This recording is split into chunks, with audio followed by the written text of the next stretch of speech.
The mana fan test is pretty simple. It's a huge fan, super heavy. You put your magic energy into it, and the faster it spins, the more magic power you have. Most people on the Hunter exam get about 113 spins. The best score ever was 4022, and our main character is about to smash that record. Today is the big Hunter exam. Every student is nervous because this test can change everything for them. First, the 100-meter dash. Most people run it in 3.6 seconds. The record is 2.7. Our guy finishes in 1.2 seconds. Then the 1,000-meter run. The record is 3 minutes 17 seconds. He does it in 1 minute 17. He even passed the record holder. Push-ups, bench press, all those records gone. He broke every single physical test record. Our guy is on an amazing winning streak. Students who used to make fun of him are now staring through the windows like he's an animal in a zoo. Then it's time for the fan test. But here's the catch. For 3 years in a row, every magic test he took showed the same thing. 0.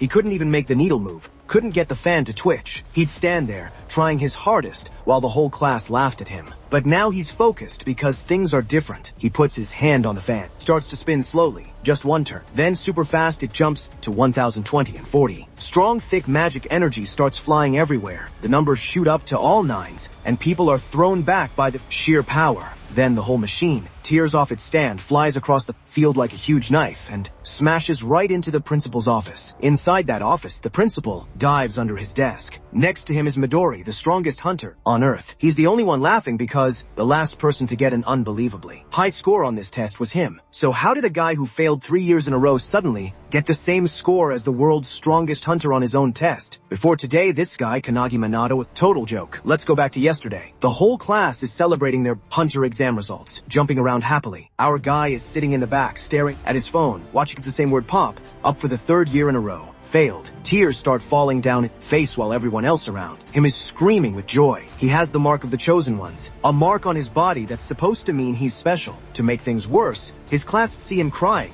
and immediately start making fun of him. Then Hizaki shows up. He's a top-rank hunter, the Academy's golden boy, the guy who killed a dragon with one hit and has TV shows made about him. But to our main character, Hizaki is just a bully. Hizaki spent a whole year stealing his lunch money, beating him up when no one was watching and taking everything he had. On TV, Hizaki tells reporters he's been helping our guy, saying our main character keeps asking him for money and messing up his training. The reporters totally believe it. They praise Hizaki like he's a hero, while our guy stands there shaking, forced to smile and thank the person who heard him on national TV. Then Hizaki invites him to the founder's tomb that night. He says he'll set up a retest for him. Our guy shows up, and of course, it's a trap. Hizaki's whole group digging up the tomb like people stealing from graves, looking for old treasures. This guy tries to fight but gets knocked out in one punch. Then Huzuki does something super evil, like a cartoon bad guy. He picks our hero up, drags him at a cliff, and makes fun of his dream to be a hunter. He asks his name one last time, just to show he never cared enough to learn. It then drops him. Our hero falls in the river, thinking this is truly the end. But the moment he hits the water, he sees light, hears voices, and faceless figures.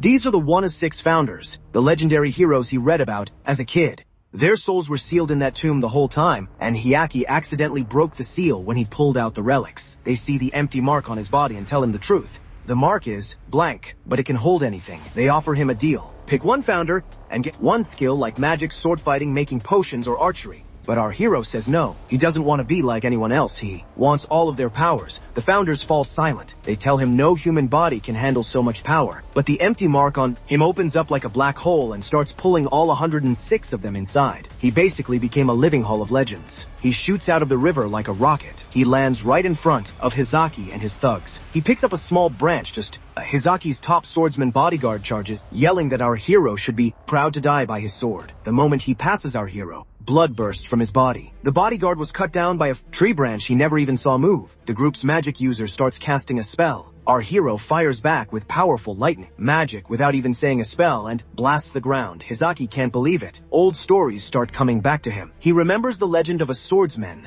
who beat 10,000 soldiers with just a wooden stick, and the magic user who could cast spells without a word. Then our hero punches Hizaki in the face so hard he flies through the air. But that punch wakes up something else entirely. The relics Hizaki pulled from the tomb weren't just treasures. They were a seal. And Hizaki just let loose a super powerful sealed monster. A huge shadow demon climbs out of the bag so heavy that even top hunters in the city fall to one knee. The creature spots Hizaki and crushes him with one tentacle. Now it's just our hero and a monster that's way stronger than S rank. He has 1 or 6 legendary souls, the founders inside him, but his body can't handle their full power yet. So he runs. He grabs the ground, climbs, dodges, and lets the founder guide his moves one by one. He uses the sword skills of the 10,000 man, Slayer, the lightning magic of the wizard, and the aim of the archer. One by one, powers flow through him. Every time he switches, he gets stronger. The fight ends with the swordsman taking over and cutting the demon in half with his legendary one-handed wave blade all across the city. Every hunter felt that power. Even Midori, the strongest awakened person on Earth, stops what he's doing to ask who killed and splus monsters are before he got there. The answer, it's the kid who failed the hunter exam 3 years in a row. The next morning, at the same academy end, Field Robin is limping. His body is messed up from carrying 106 souls through that big fight,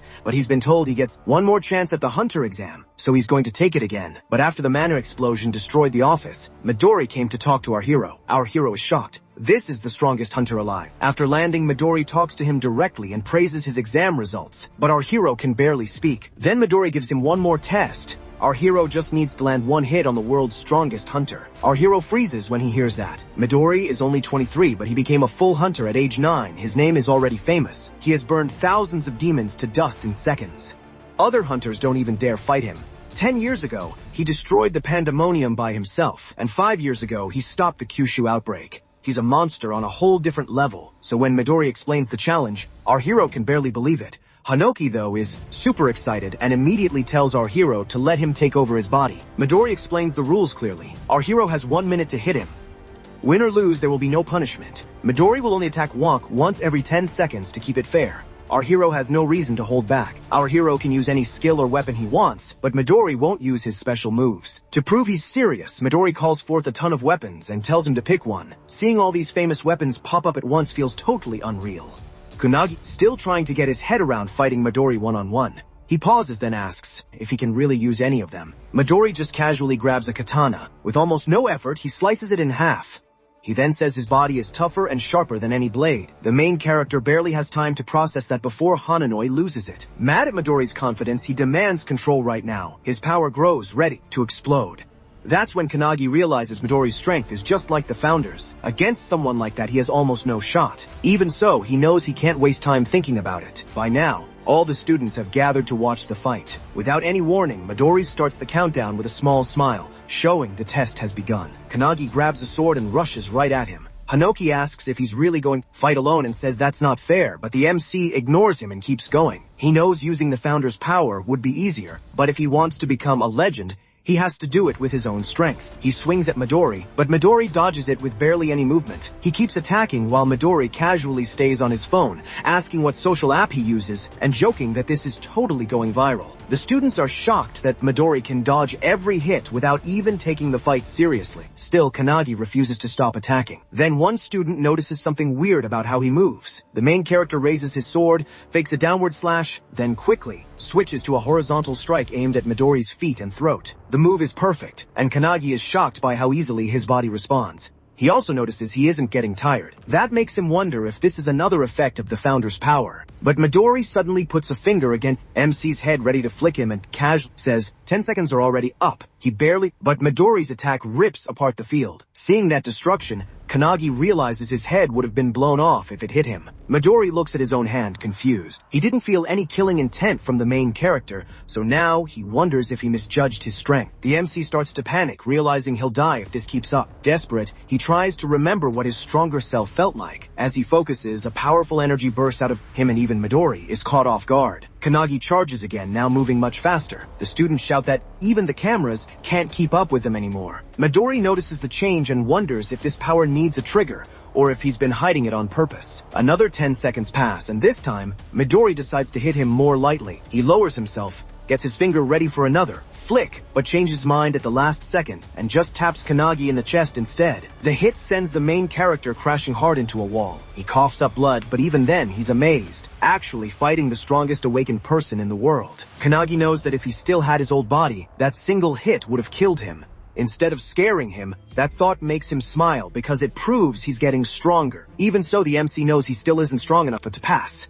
He pushes himself forward and rushes Midori again. Then Midori suddenly appears at his side and he freezes. Midori apologizes and says he's seen enough. The 30 seconds are up. Then he chops the main character in the back of the neck, and Kanagi slowly blacks out as he falls. Midori says he's a genius, just not on the same level as the others. In the end, MC still can't bring out the power Midori felt before. Midori calls his secretary and says they're leaving. He's clearly let down by the result, but right then he grips his sword again. Suddenly, Midori feels a fierce energy behind him. He turns and sees power pouring off Kanagi's body. Speaking through the main character, Hanoki says the stubborn kid is finally asleep, so now he can take over. He steps up and tells Midori they should keep this fight going a little longer. MC's spirit gets kicked out of his body.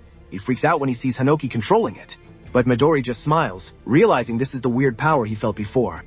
He wonders if it's another person or some kind of special move. Anyway, one thing is super clear. Kanagi is a total monster now. With Haninoi in charge, he attacks right away and yells at Midori to focus. Midori instantly sees it. The way he moves, his speed, and his power have all gone way up. A blade suddenly flies at Midori's face and he just barely ducks. Kanagi swings again, forcing Midori to jump back and create some distance. Still shocked, Midori watches as the main character gets ready for another hit super fast. The next slash comes in quick, but Midori ducks just in time, and the hit smashes into the building behind him instead. The students inside freak out, realizing how close that was. Midori sees that Kanagi's attacks are now tough to predict, even if he can still sense their pattern. Haninoi laughs, saying that's the kind of power needed to beat an S-rank like him. Midori raises his hand again, planning to knock MC out one more time, and points out that only 40 seconds have passed. But Haninoi bursts forward with crazy speed, swings, and yells that Midori won't touch him. Midori jumps back to get out of the way. He laughs, really impressed by Kanagi's moves. The students can barely believe their eyes. Midori is totally on the defensive. The main character calls him boring and tells him to stop holding back. He warns Midori not to underestimate him or he'll get a beating. Then he jumps in again without thinking twice. Midori just laughs and says, okay. With a quick kick, he sends a stone flying toward the weapons behind him. The weapons all float up at once, and he jumps high, surprising Kanagi. Then he grabs one from above. MC lights up, saying Midori is finally getting serious. They smash together in midair, foot against foot, leaving the students totally shocked. Both grab any weapons they can reach, breaking them with pure strength. Inside Kanagi's body, the founders watch Haninoi go all out. They're super impressed. Midori can actually keep up.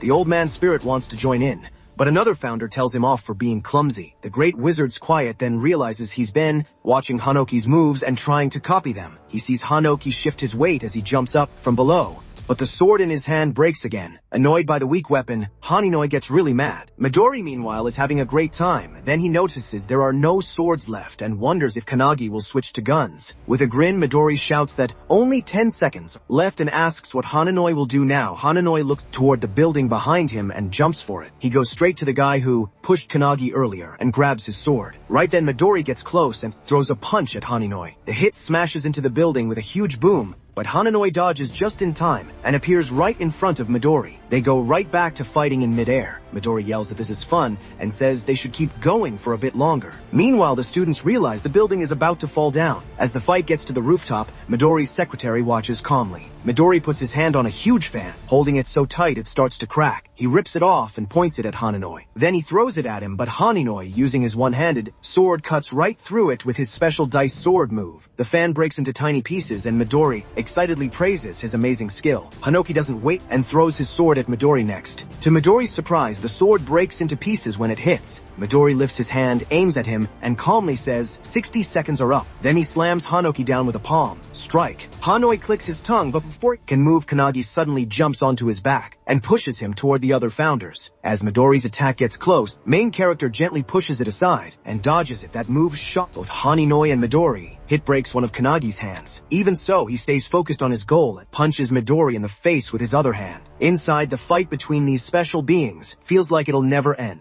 It was a fierce fight for one small opening, like a chess game between two equal players. But even with all that action, Hanoki knows it only lasted a second. Watching, he feels proud as he sees Kanagi found a new way to win. MC's shocked when he sees Midori stop his punch right before it hit. He feels terrible thinking he didn't land a real hit. Then Midori smiles, pulls Kagi's fist his face and says he landed it. Right away, he says Kagi passed. Moments later, both of them drop to the ground. The students watching can only whisper, confused, not knowing what just happened. Midori, still holding the protagonist's unconscious body, calls his secretary Ren and says it's time to go. Ryan shows up next to him and asks what happened. Midori says MC passed and admits he finds him interesting. Then he adds that he broke MC's arm by accident and asks her to heal it. She says yes right away. The students overhear this and can't believe he actually passed. Then they realize the protagonist really punched Midori. Everyone cheers loudly, and the noise wakes him up. As Ryan heals him, she tells him not to move. He does what she says and thanks her. She also tells him congrats for passing. Still shocked, Kannagi sits up and asks if he really hit Midori. Before he can think about it, Midori suddenly appears beside him looking amused. Midori gets straight to the point. He just says a pass is a pass. He says he started taking the fight seriously. Once MC kept attacking, Midori also praises him, saying dodging his strongest attack and moving like that was amazing. He tells Kannagi to be proud of what he did. He calms down and takes in the praise. Then he quickly asks what happens now that he passed. The question surprises Ren, and she looked to Midori, who looks just as unsure. Later that night, back at home, Kannagi helps his mother clean while she makes food. She asks casually how many guests are coming, and the protagonist, not sure, says maybe just one. His mother says it's been a big day. Kannagi passed the hunter exam and even got Midori's attention. She tells him she always knew he could do anything if he worked hard. MC quietly listens to her words and feels thankful. But then she worries about such a famous person coming to their home and jokes he might think their home is a doghouse. He quickly stops her, saying Midori isn't like that. After helping out, he finally falls onto his bed, still thinking about the day. His eyes land on the card Midori gave him, and he starts to doubt. He can't stop wondering why Midori is so casual about everything. He thinks back to earlier when Ren twisted Midori's leg hard after the fight. He still remembers Midori's scream and Ren yelling at him. Back then, Midori told the protagonist that winning meant he agreed to be one of his friends. Confused, the protagonist said he never said that, and Ren squeezed Midori's leg harder. Midori then told MC there were too many people watching and said they should come to his house tonight to talk. He said he'd explain things and tell him who their real enemies are. Kagi keeps wondering who these enemies could be. Since the Founders already destroyed, the Tower and Hunters are supposed to fight monsters from the dimensional crack. He wonders if something else is happening, but soon falls asleep. A sudden shout from Hananoi wakes him up suddenly. He sees Hananoi and the Founders in his room. Confused, asks why they're here and what's happening. Hanoki just says they were talking and finished. Still confused, Kannagi quickly covers himself and nervously asks if they decided who gets his body. Before Hanoki can answer, the doorbell rings. The protagonist apologizes, thinks it's Midori, and says they can talk later. He heads for the door, but something feels off about the darkness around him. Then to his shock he finds his mother lying on the floor. Panicked, he calls out to her and runs over, but stops when he sees someone sitting in the kitchen. The stranger is eating the food she made, saying it's good, acting like nothing is wrong. The man makes fun of Kannagi, saying he should teach his mom how to cook better if they want to impress guests. MC angrily asks who he is and what he did to his mom, but the man doesn't care. He tells MC to watch his mouth and says his name is Hatani, an S-rank hunter and Midori's friend. Then he tells MC to grab his bags because they're moving to the base. Kannagi gets super angry and punches Hatani, but easily dodges and appears behind him. He asks if MC wants to fight, but MC stays silent. He thinks about his mom, who promised to raise him well by herself after his dad died. He remembers her old worn-out shoes and how she always told him to buy new sneakers for himself instead. He also remembers her congratulating him earlier and saying she'd make his favorite tonkatsu for dinner. Staring Hatani down, Kannagi demands to know what he did to his mom. Watching closely, Hananoi recognizes Hatani as an S-rank hunter from a long time ago. Annoyed by this cheap Midori copy, he decides it's time to act. After seeing Kannagi fight Midori, the Founders now know how to handle him. Hatani just laughs and makes fun of MC, saying he's angry. Hatani lifts his hand to slap him, but MC doesn't move. Even as the hit comes, he stays calm. At the last second, Kannagi catches Hatani's wrist and easily throws him aside. The old Founder is shocked. He knows that move from the old monster fights. A second later, Hatani is thrown through the window and crashes into the backyard wall. But he lands perfectly and walks forward again like nothing happened. Trying to understand, he wonders if that was Aikido. Thinking back to Kannagi's fight with Midori, he had already noticed his huge power and sword skill, plus another strange ability. Kannagi notes that Hatani is tougher than Hizaki. Running out of patience, MC demands an answer. He asks again what Hatani did to his mom, who, still inside, shaking in pain as the poison spreads. Hatani laughs and says Kannagi really has no idea what's happening. Then Hatani finally admits that Kannagi's mom was in the way, so he knocked her out with poison. Smirking, Hatani adds that if she's lucky, the damage might not be too bad. MC coldly says he doesn't understand. That makes Hatani look at him, confused. Kannagi asks why they would hurt the family of someone they want as a teammate. Hatani laughs at the word teammate and suddenly appears behind him to attack. Kannagi barely dodges, but Hatani keeps attacking, saying MC was never going to be their friend, just a puppet forced to obey. Hatani says once MC's loved ones become hostages, he will have no choice. Then Hatani calls him naive. Before, Hatani stomps on his foot and cuts him, smiling meanly as he asks if he was right. Kanagi jumps back, feels his cheeks start to burn. When he touches it, he realizes the poison is already spreading. Hatani shows the poison needles on his fingers and says it's already inside MC. Hatani explains that his skill, Phantom Bug's deadly poison vision, lets him make many poisons from his own body. Hatani complains that this job is annoying. He says if he wanted, he could spread deadly gas for 5 kilometers, but he can't do that in the city. Then he warns Kanagi that the poison will kill him in 1 minute unless he joins their group and takes the cure, or else he dies. MC realizes how deadly the poison is for a normal person. Escaping would be impossible. Looking at his hand, MC calls out to Valentine, the god of medicine, and asks if she's inside him. The founders all turn to Valentine, who looks surprised and confused. Kanagi says sorry for calling her so, suddenly, and asks if she can teach him later how to cure the poison. Embarrassed, she says yes. Annoyed, Hatani throws more poison at him and demands to know what weird stuff he's saying. Kanagi dodges and explains that the Aikido move he used came from one of the gods. The old man is shocked, realizing MC copied his move just from seeing it once. Then Kanagi calls out the 10,000 army, Slasher Hananoi, the Blue Spear of Destruction, Shimmer Kalkus, and the Heavenly Bomargard. Kanagi says he learned and remembered all their moves from the records. Then Kanagi tells Hatani that the founders he once looked up to now live inside him. That leaves Hatani shocked, but instead of backing down, gets super angry and yells that he'll make Kanagi suffer. He rushes in with his poison needles ready. The MC jumps away just in time. Hatani's strike hits a tree, and it instantly withers and dies. He attacks again, shouting that if Kanagi kneels and begs, maybe he'll get an antidote to ease the pain. Once the agony takes over, he'll never be normal again. His mind will break, but MC says nothing and waits for the right moment. Just as Hyani reaches him, he slides and presses a palm into his chest using the fist of Saint Whack. The blow makes Hatani cough up blood, which shocks Wantak inside. The impact launches Hyani into a streetlight. Kanagi follows with a kick using the feet of Light Ailer, sending him flying even farther. Erson is stunned by the force, but Hatani still gets back up. In the next instant, he's right in front of the protagonist again, striking with both hands. Kanagi slips through the attack and snaps some of the needles, then drives the sharp beak corral into Hatani's stomach. Next, MC slashes him with Dragon's Claw, Rowan's skill, leaving Rowan shocked inside. When Hatani grabs him, he uses the flipper of Lele and whips Hatani through the air. As he's tossed around, Hatani can't understand what's happening. The poison should have blurred Kanagi's mind and hit his nerves by now.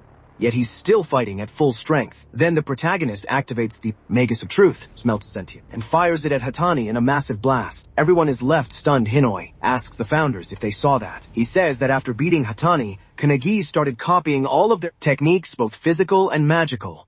He doesn't care if it's because of the crest of nothingness. MC is interesting and the founders agree. Hananoi says they should train him. If they do, Kanagi could become the strongest Alwayaner. Elsewhere, hooded figures race across rooftops. One tells the others to hurry. Nior's guilds are after him, so they need to reach him first. Then, Midori suddenly appears behind him and asks if there are really that many. The man freezes in shock, and Midori calmly says that if there are 15, this one should be the last. He points near the man's forehead, flips him over, and slams him into the roof. Midori contacts Ren with Raven's call, and she answers right away, saying she's arrived and no awakeners are nearby. Then she adds something unexpected. Someone else had already shown. Midori stays quiet, waiting for the rest. Explains it was Hatani, the S-rank poison user. He came for Kanagi and got completely crushed. Midori looks toward the rooftop where Hatani is sprawled, out mouth hanging open, and wonders what on earth happened. A little later, they reach the protagonist's house. Grinning, Midori praises him and admits he never thought the protagonist would beat an S-rank hunter. Then he quickly asks if the poison got him. MC rubs his cheek and gives a small awkward reply. Both he and his mother are okay. Hanaki folds his arms and reminds him that without Valentine he wouldn't have survived the night at her name. Valentine groans tiredly. Hinaki gives her credit anyway. Solving it all in 5 seconds is impressive. Valentine shrugs and says it wasn't hard. Since the poison maker was right there, she just took some blood samples and made the antidote. Midori lets out a breath, apologizes for arriving late, and tells him he's already set up protection against the many groups now targeting him because of today's video. Still trying to catch up, Kanagi asks the one thing bothering him most. Was Hatani lying about being Midori's ally?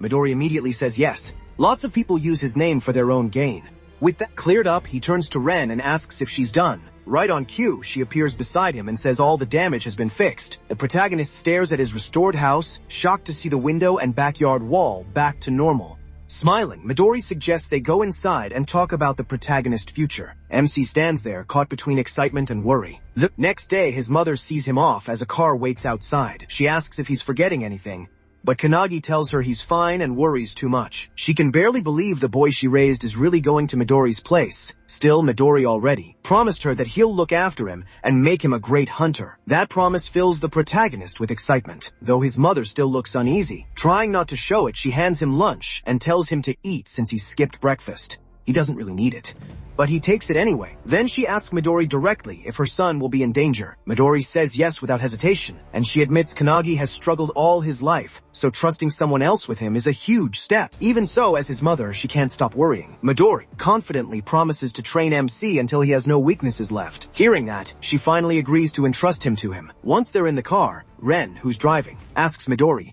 if he really should have made a promise like that when no one knows what lies ahead. Midori looks back through the mirror and sees Kagi's mother still giving him last-second advice. She tells him how to wash his clothes and not to sleep naked so he doesn't get sick. Seeing her worry, Midori quietly decides to do his best. Meanwhile, our hero tries to hide his feelings and says his final goodbye. Just before getting in the car, his mom reminds him to come home for New Year's. As they finally drive off, asks Kagi if he's okay. Our hero admits he had to really hold back his feelings. Midori leans back and tells him to just relax, eat, or get some rest. Our hero looks over and sees the lunch boxes his mom packed next to him. He opens one, still thinking about his mom's words. When he lifts the lid, sees a tiny good luck note on top of the pork cutlet. That small message hits him harder than he thought it would. For a second, he thinks about everything his mom has done for him. Grateful and almost crying, he starts eating. Ren and Midori look at each other, but say nothing, letting him have his moment as the car keeps moving. When they arrive, Kanagi is amazed by the Antiprophecy base. Midori greets him and says only a few special people are ever allowed inside. That makes the whole thing feel even more real.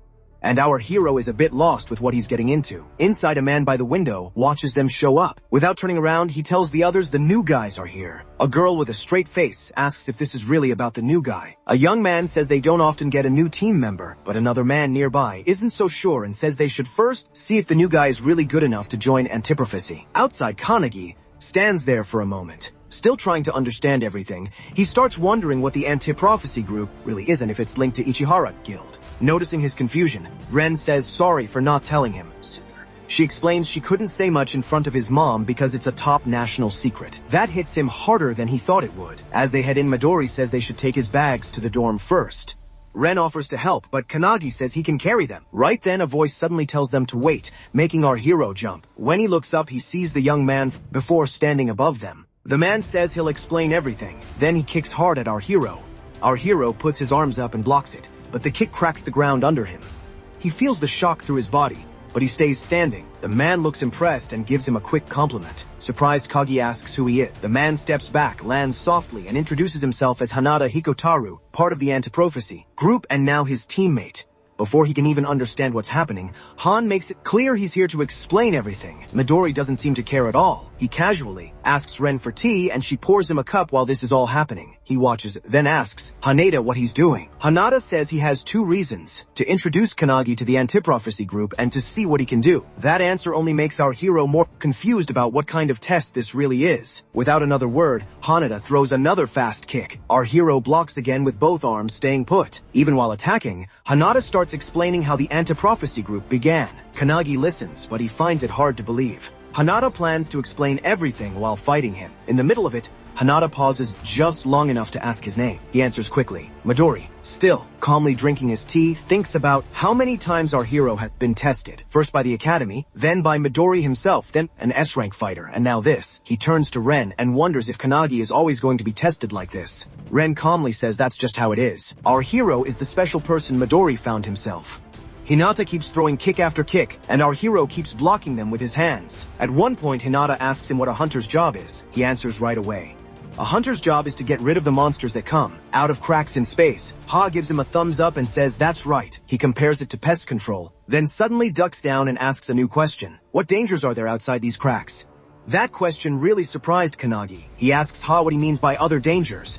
Serious, and says there are threats even worse than dimensional cracks. He mentions events like the 10,000 Demon Castle from 10 years, and the big outbreak in Kyushu from 5 years ago. Kanagi knows them right away as huge disasters caused by dimensional breaks. Before he can answer, Han attacks him again. Thinking the protagonist puts up his arms to block, but the hit still pushes him back.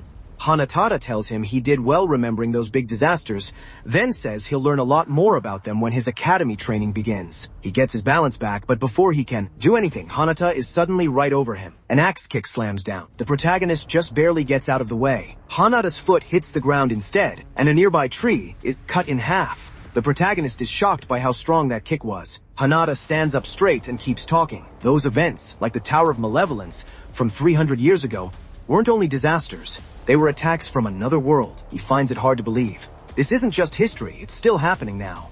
Hanada steps closer and says he doesn't get why today's Awakeners seem weaker than those from the Tower era. Hardly anyone can match the Founders, and that bothers him. Kanagi finally asks what he's thinking. What are we supposed to do? Hanada says clearly, that's why the anti-prophecy team is here. People who know these threats are coming don't tell everyone.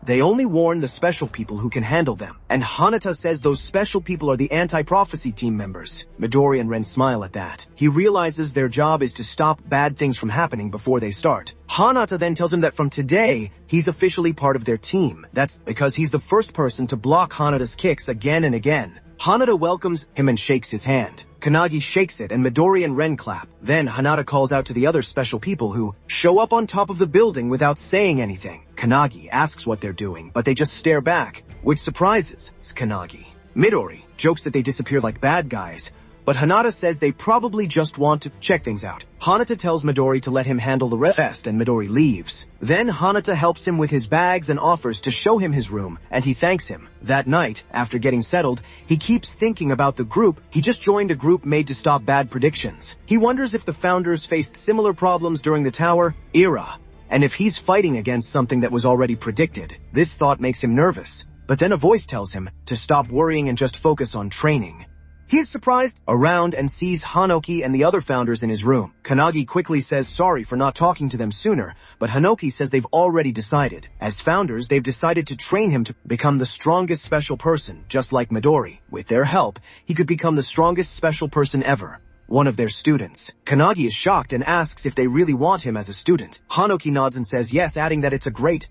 Then Hananoi jokes that the Founders might end up fighting over him, and Kanagi quickly asks them not to fight over him. Hananoi explains that's how it started, but after watching him more, they changed their minds. Instead of using him for their own plans, they got more interested in training him. Hanoki says that when he fought the poison user, he copied all of that person's moves, even if he couldn't do them as well. Still, he learns the basics super fast. Hananoi asks Kanagi if he gets how important that is, saying it might be linked to his crest of nothingness. But even more than that, his learning speed is what makes him truly special. Hananoi says that talent might be bigger than any gift the Founders have. As Hananoi talks, he feels tears building up. He remembers all the disappointed looks from his old teachers, the ones who said he had no talent. Until now, no one had expected anything from him.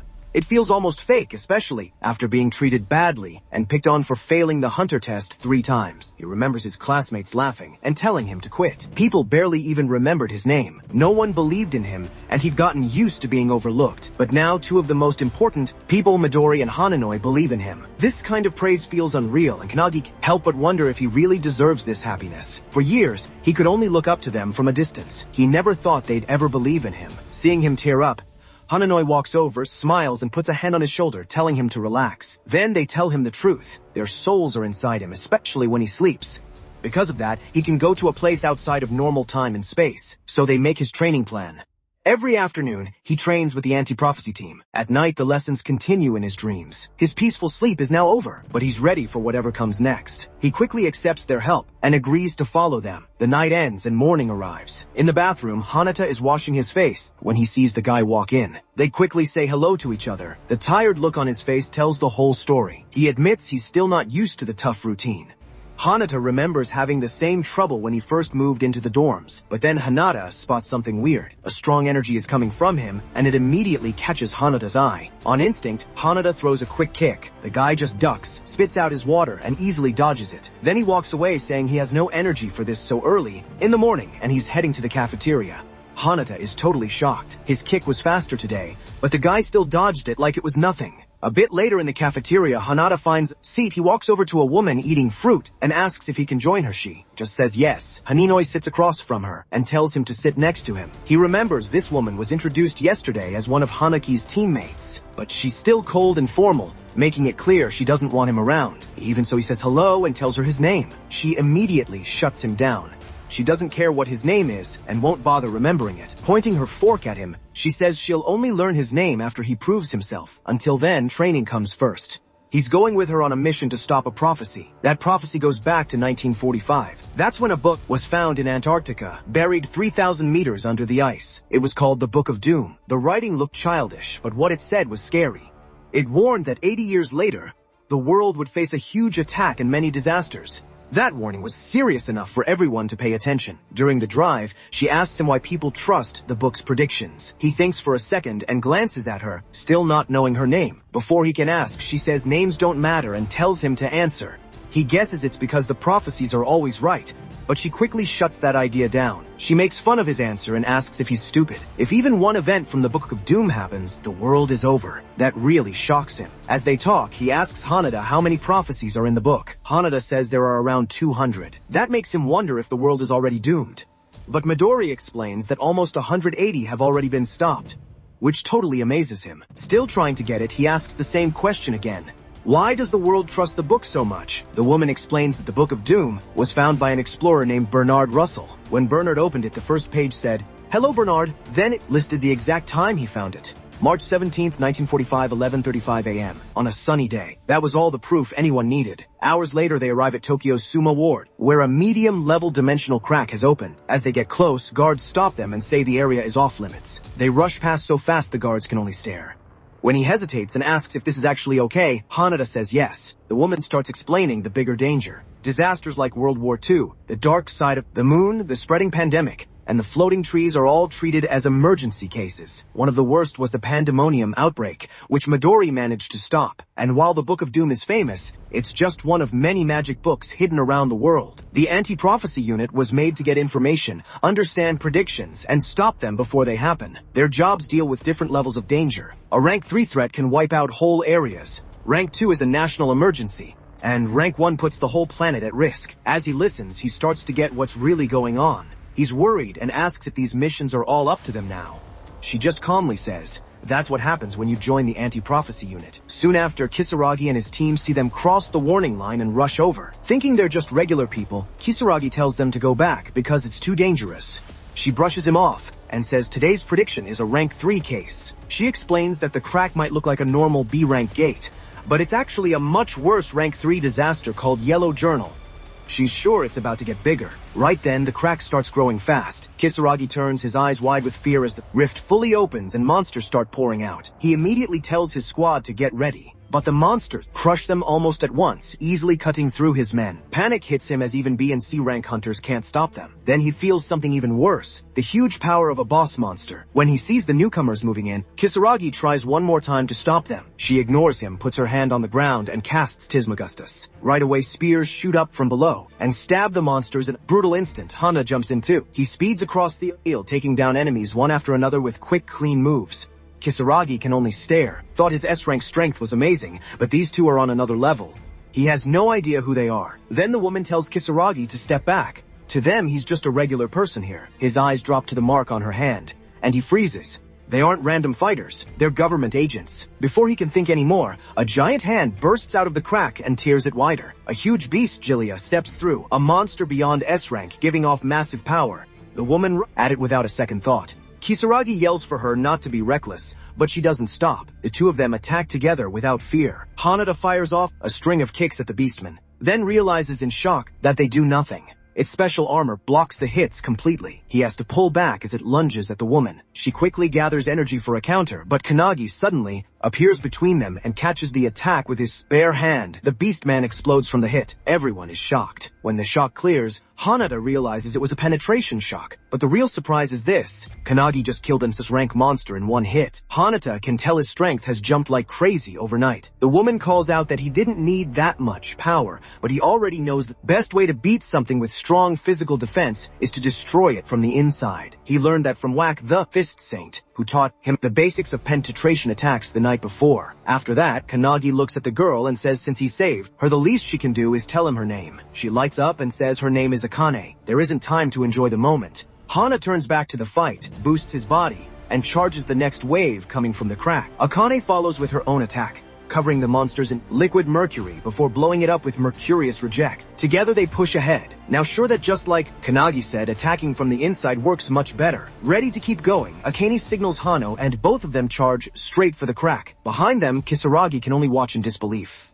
He knows the world inside that crack is a different place full of unknown danger. Going in there is crazy. But before he can stop them, they jump through the crack without a second thought, leaving him surrounded by dead monsters. One thought hits him. These two must belong to that rumored secret group. Inside the dimension, a huge swarm of monsters is waiting. Akane raises a hand and notes they're the same kind as the ones outside. Then she creates a storm of mercury spears that pins the monsters down in an instant. As he runs, Kane watches her technique and sees how powerful she really is. Now he understands why she's called the Anti-Prophecy Unit's best area fighter. After clearing more enemies, Akane faces a giant bear monster. Just as she's about to attack, Hanata jumps in first. The bear swings its claws at him. Hanata dodges by jumping onto the roof. From there he kicks it from all sides. Kunagi's impressed by Hanata's easy moves and laughs a little, then suddenly stops. He runs at the bear and does the same fast kick combo. He asks Hanata if it looked like his move.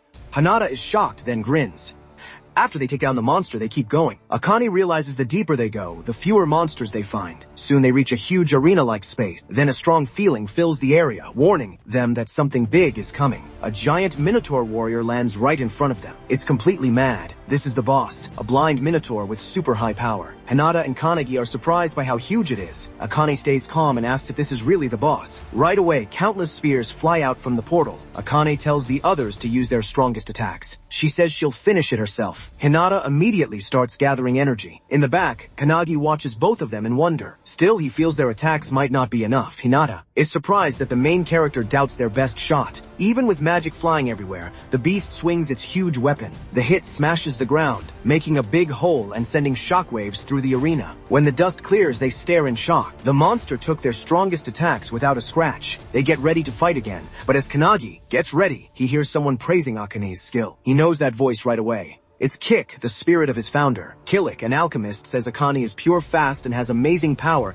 so it would be a waste for her to die so young. He says Akane did all she could, but this Minotaur is stronger than she thought. Its body can take a full 100 hits. Worried, Kanagi asks what he should do, and Killick just laughs. Meanwhile, Hinata and Akane keep fighting the boss. They realize they should have brought someone stronger with magic. Akane looks at MC and is shocked by the strange power coming from him.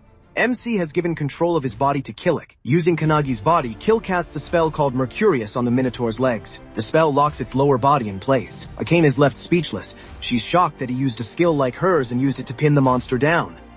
Killick turns to Akane and plainly calls her a fool. He tells her she's too stiff and still hasn't learned to control matter in all three forms, which a true alchemist must do. While saying that, he fills the Minotaur's whole body with mercury.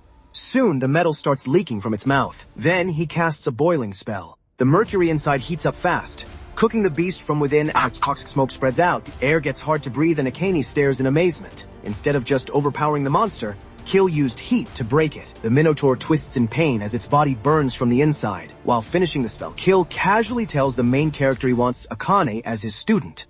The main character acts like it's a joke. At last, the boiling mercury destroys the Minotaur, and it falls down dead.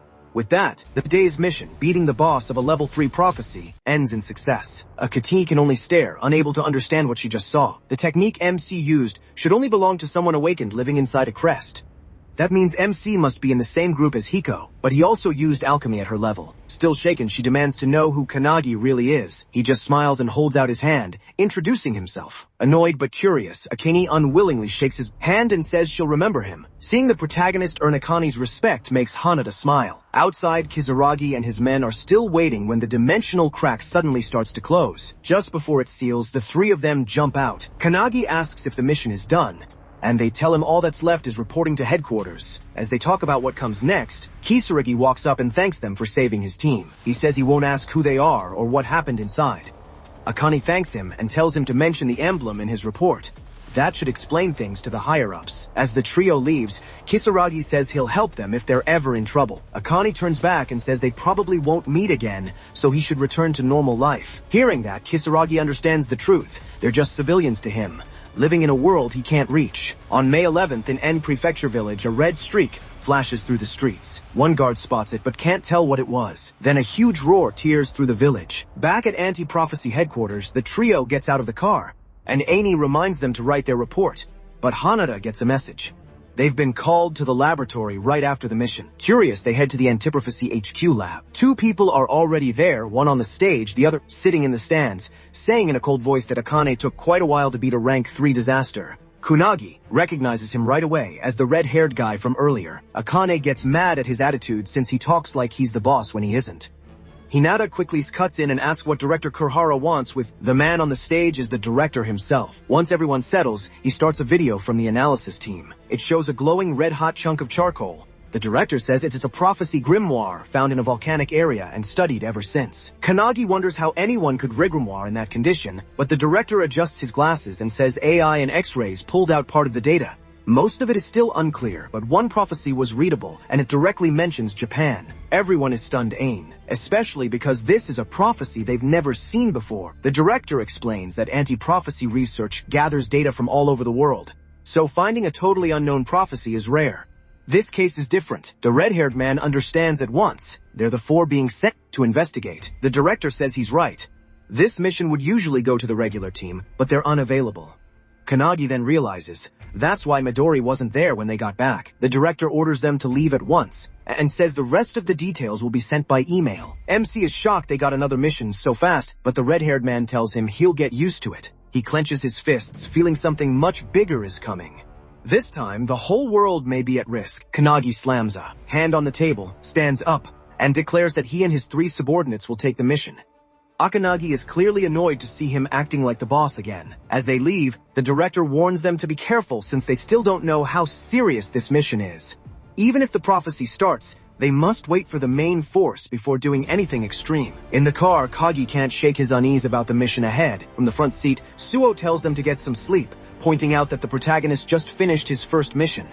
Akane refuses on pride alone and says he has no right to order her around. To her surprise, Hinata and MC agree right away and fall asleep almost instantly. Akane tries hard to stay awake, but the long night wears her down and she finally falls asleep too. Later, the car stops. Akane wakes up and realizes the vehicle is empty. Panicked, she rushes out and finds the others on a cliff, staring at a strange glow below. What she sees leaves her speechless. A giant magic circle covers the ground far bigger than they imagined. Hanata instantly understands how bad this is. The prophecy is almost complete. Huge crystals hold trapped skeletons rising from the ground, and the sight chills everyone. They may already be too late. These skeletons are the 23 villagers from the report. Suo says it reminds him of a case from long ago. 30 years ago, the Wakayama mansion vanished and a dimensional rift nearly opened. As he says that, the giant pillar in the middle of the magic circle starts bursting with energy. Seeing it, Suo tells them to move, draws his sword and asks what they're supposed to do, and Suo says they have to stop. Akane quickly reminds him that the director told them to wait for orders. Before they can argue more, a huge aura rises behind them. They turn and see Kanagi wrapped in powerful energy, already ready to fight. At once the group realizes he feels even stronger than before. Suo doesn't look worried at all. Grinning, he jumps forward and tells the others to keep up. They all run after him, but Akane warns him not to be reckless. As they run towards the magic circle, Hinoi and the mage smell something in the air. It's a smell they know very well. Then the ground starts shaking hard. A giant hand suddenly shoots out from under the ground. Hanoki's eyes get wide. He finally knows that smell. It's the smell of a forbidden spell. This is the prophecy from the Book of Scorching Heat. Hanoki explains that long ago, during the Epsi period, a powerful person named Bandu Shijima, who led the Dark Mages, killed a lot of people. Later, the Annos killed him, but a whole village got caught up in the mess too. Shima collected the blood of the dead villagers and used it to make a magic circle. He planned to come back 1,000 years later. His goal was simple: eat everyone and rule the world as a demon king. Before he died, he left behind a forbidden way to bring him back by sacrificing living people. Now in the present, Shima is back as a boss, and no one knows how strong he is. His goal is clear: to finish the Scorching Heat prophecy. He looks at his hands and frowns. Coming back gave him much less power than he thought it would, so he wonders if the ritual didn't have enough sacrifices. He looks around and laughs to himself. After 1,000 years, this place looks almost the same. Then he sees the anti-prophecy team coming and grins big. thinking more sacrifices have arrived. Using dark magic, he casts Plate of Yin and causes a huge explosion under the team that's running at him. Kannagi watches, horrified, as Hinata and Akane disappear into the explosion. But when the dust clears, both of them are fine. The main character's face gets serious when he sees another dark circle appear right where they landed. It's the dark art death realm. Hundreds of ghosts pour out, their hands reaching for Hinata and Akane. They fight to get free and quickly realize Shijima is way stronger than they thought. As Shijima watches his spell work, he suddenly feels someone behind him. It's Kannagi. Trying a sneak attack, Shima dodges easily, moving past every hit then, makes fun of the main character for being a beginner before casting Plate of Yin right under him.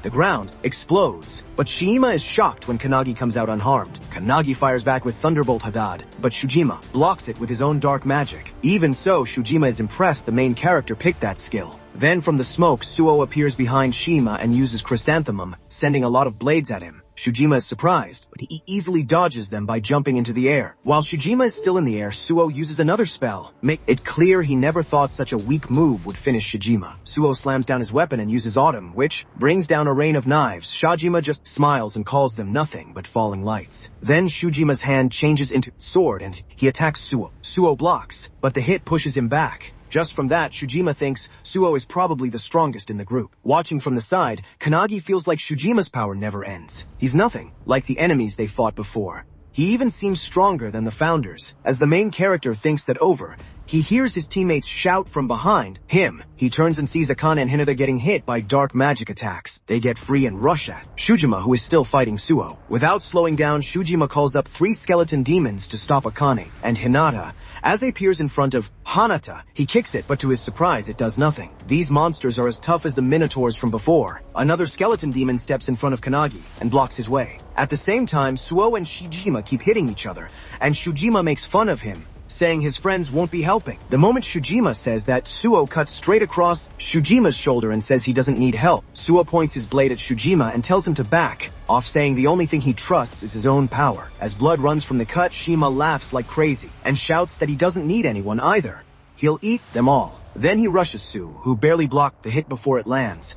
While Suo struggles against the attack, he hears someone shout behind him. It's Kannagi charging straight at Shujima. Shujima is shocked because he sent a demon to stop him. He looks back and sees the others still fighting their own demons, while his own demon lies split in half. Before Shujima can react, Kannagi smashes him in the face with a strong punch, dragging him across the ground. Even Suo is surprised by that hit, and the main character tells him they should team up to beat Shujima. Suo freezes for a second. The main character and Akane hadn't even finished their own fights yet, but the main character already did and is now offering help. But his pride takes over and he just says no. He insists he doesn't need anyone. He can handle it on his own. Kannagi can't believe it, but before they can argue, Shima rushes in and blasts the Magatu's breath, a powerful beam. Siwa blocks it, but the attack still sends him flying. He crashes into a tree, his vision blurring as he starts to pass out. As blacks out, he sees Haninoi and the mage as Shaninoi tells him he passed out, so they brought him into his own mind. Even though his body hurts like crazy, Kannagi pushes himself up and begs them to send him back. He still needs to fight. Before they can answer, a deep voice booms, telling him to stay out of the fight. Outside, Su is barely holding on against Shuma's endless attacks. Shima smirks and tells Su he thinks just like him,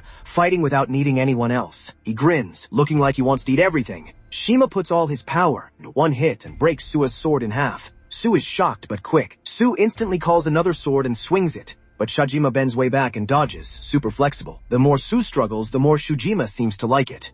Back in the spirit world, Kannagi watches the fight. Haninoi tells him Shajima is way too strong for him. The mage adds that Shajima's power is scary. If more people lived here, he might already be a demon king. She warns that if Shajima also kills the main character, he'll get even stronger and cause huge trouble for everyone. She says finding the magic book was just luck. Then Hanoki asks the main character to let them use his body to fight. But to their surprise, he says no. He says sorry, then adds this isn't practice anymore. This is real. He has to get through this challenge alone, just like he will in the future. He's totally set on it and asks if they agree. The mage starts to argue, but Haninoi laughs and stops her. He tells Kannagi he's already convinced them. He puts a hand on his shoulder and reminds him he said he'd become stronger than the founders.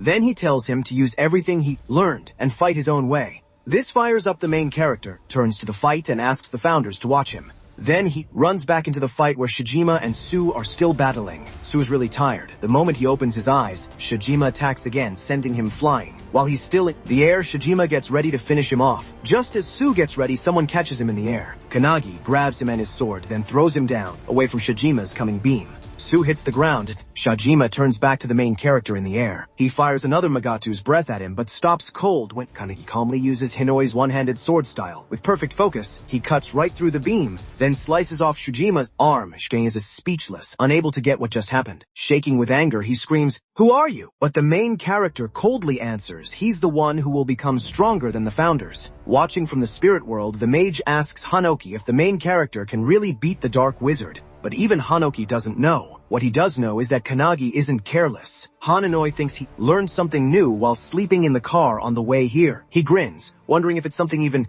he can't understand. Su is just as shocked watching the main character move so smoothly. Just a moment ago, he said no to the main character's help. Now that same help just saved his life. Kanagi keeps attacking Shijima non-stop, making him teleport back and hit back with the Dark Art Pomegranate. A wave of energy blasts rushes at the main character. He tries to dodge, but quickly sees they're following. No matter how he moves, the blasts keep coming. Then he remembers one of the founders' moves. After a shock, he stomps the ground and makes a stone wall in front of him, stopping attack. Shijima is surprised, but quickly fires more blasts. Kanagi uses the broken rocks to shield himself again. Seeing a chance, he uses two skills and appears behind Shijima, but Shijima barely dodges. Shijima instantly hits back with Plate of Yin and lands the blast on Kanagi. He takes the hit but soaks up most of the power. Using a floating rock to push off, he launches himself back at Shijima, remembering the founder's lessons. Shijima dodges again, but the main character's mix of moves even shakes him up. Watching from far away, the founders are shocked by how fast the main character has grown and how hard he attacks. But Shijima isn't done yet. With a dark look, he uses his forbidden magic to make a giant skeleton by fusing other skeletons. The huge monster towers over everyone, giving off evil energy. Shijima smirks and says, "This is the end." The giant skeleton swings its huge hand at Kanagi. The founder yell at him to run, but he doesn't move. Right then, he realizes that even at his strongest, he still can't beat Shijima. He needs more, something past what he can normally do. Thinking back to Hananoi and the mage's training, he remembers Shining Flame, the one-handed sword, style the Wavlade, and the different slashes Hananoi taught him. Mixing both lessons, Kanagi pours Shining Flame into his hand and his sword, turning it into a fiery blade. The mage and Hananoi stare totally shocked. The main character has done something impossible. The main character grabs his powered-up sword and gets ready. He just unlocked a move called Blazing Fire Cutting Blade. Without stopping, he rushes the giant skeleton and swings as Shijima stares shocked. Thinking back to Hanatinoi's sword lessons and the mage's magic, he goes beyond both and wraps his blade in fire. One slash cuts through the skeleton from top to bottom and slices Shijima in half as well. Everyone is shocked that he mixed two magic skills like that. The alchemist founder is super amazed. He calls the main character a weirdo, shocked by how easily he switches and combines different skills. He never thought the main character could mix moves so smoothly. And now he thinks there's even more hidden inside him. Then the alchemist suddenly vanishes, leaving Hanoki confused. Hearing that, the mage agrees. They might have really messed up by underestimating Kanagi. For the first time, she wonders if helping someone like him grow is actually a good idea. Inoi, though, is super excited and wants to see what MC can do. He falls to the ground, tired, then stops cold when he sees Shujima's cut-up body starting to put itself back together from the blood. Super angry, Shujima growls that one hit to the head should have killed him. Dark power builds in his hand as he makes a death ball and says he'll end this himself. Before he can, suddenly shows up behind him and cuts his throat. Shijima loses his head before he can even move. As the body drops, Su catches Kanagi, who is already knocked out. Holding him, Su goes back to an old memory. A long time ago, his older brother carried him just like this. It was a super cold night under a bridge, and his brother promised to find food in the morning. As Stuan started to drift off to sleep, heard a big parade going by above them. While others partied, they shivered below with empty stomachs. That memory reminds Swan why he chose to by himself. Shijima tried to use that loneliness against him. But looking at Kanagi now, Suen gets something. He isn't really alone, and even if he was, he could still handle it. Then the barrier around them starts to break. Anson and Hana rush in right away, freaking out when they see the protagonist knocked out. After checking him, they realize he's just passed out. Hana then sees the barrier is breaking from the inside and warns they need to move quickly. She asks what happens if all that energy explodes outwards. C2 tightens his grip on his sword, all said, and says they don't get squashed. Their only shot is to attack with everything they've got and try to push it back. He sounds confident, but deep down he doesn't know if they can do it in their state. Still, there's no other option. As everyone gets ready, K is still knocked out. Suddenly, he raises his sword and pours energy into Siku stares, totally shocked. Inside MC's mind, Hisanoi has taken over and is moving his body. When the barrier blows up, everyone fires off their strongest attack.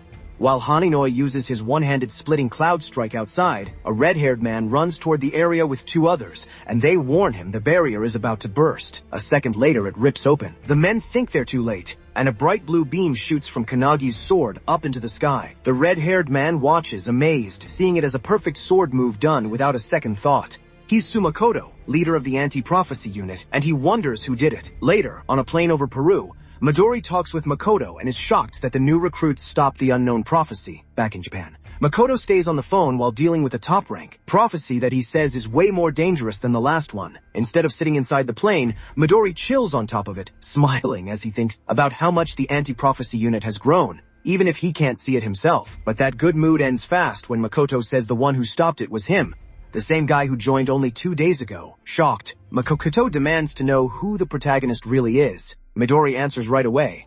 The protagonist is the one who will stop all prophecies. They've been waiting for someone like him for a long time. Makoto isn't convinced and asks if that belief is really earned. Instead of arguing, Midori tells him to watch MC himself. Makoto then tells Midori to come back without him.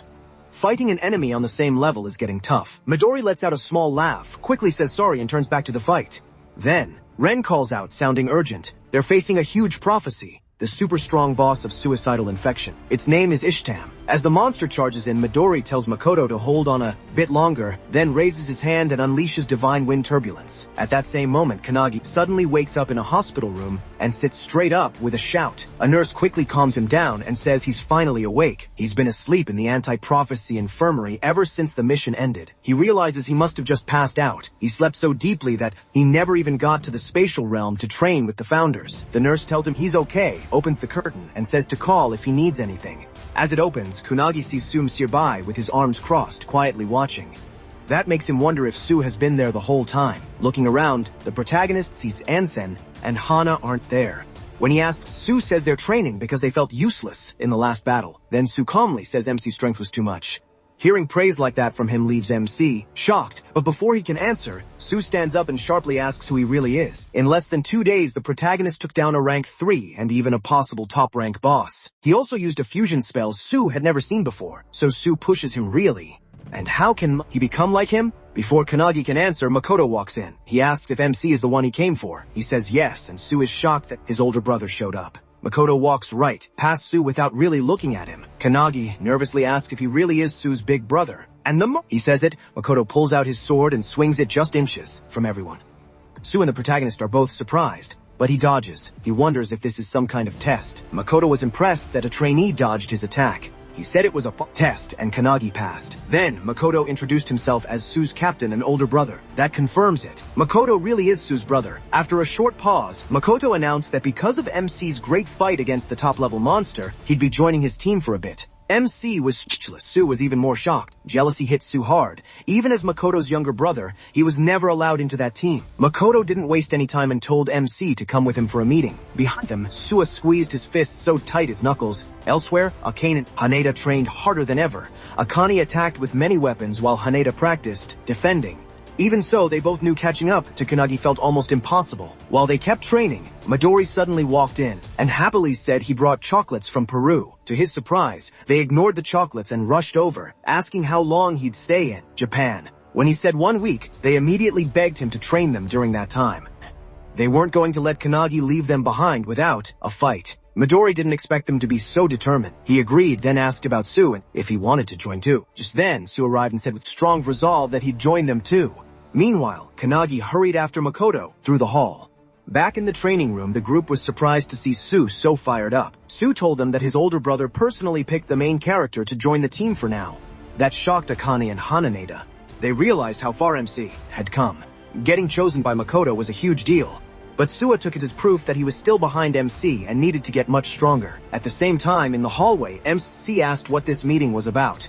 Makoto said it was for their next mission, and they'd leave tomorrow morning. Then Makoto suddenly stopped and asked if the main character was close with his younger brother. Thinking back to their last fight when Sue lent him his sword, Kanagi quickly said yes. Even though Makoto acts cold, he secretly worries about Sue and just never shows it. Because of that, Sue wrongly thinks his brother hates him and doesn't care. The truth is, when Makoto visited before, he wasn't ignoring Sue. He just couldn't stand to look at his injuries. But Sue took it as rejection that pushed him to risk his life and get stronger, just to get Makoto's attention. Makoto, on the other hand, didn't want Sue to get stronger. He just wanted him safe. That painful misunderstanding is what pushed Sue to try and beat Kanagi. He believed only then would his brother even wanted to beat Makoto.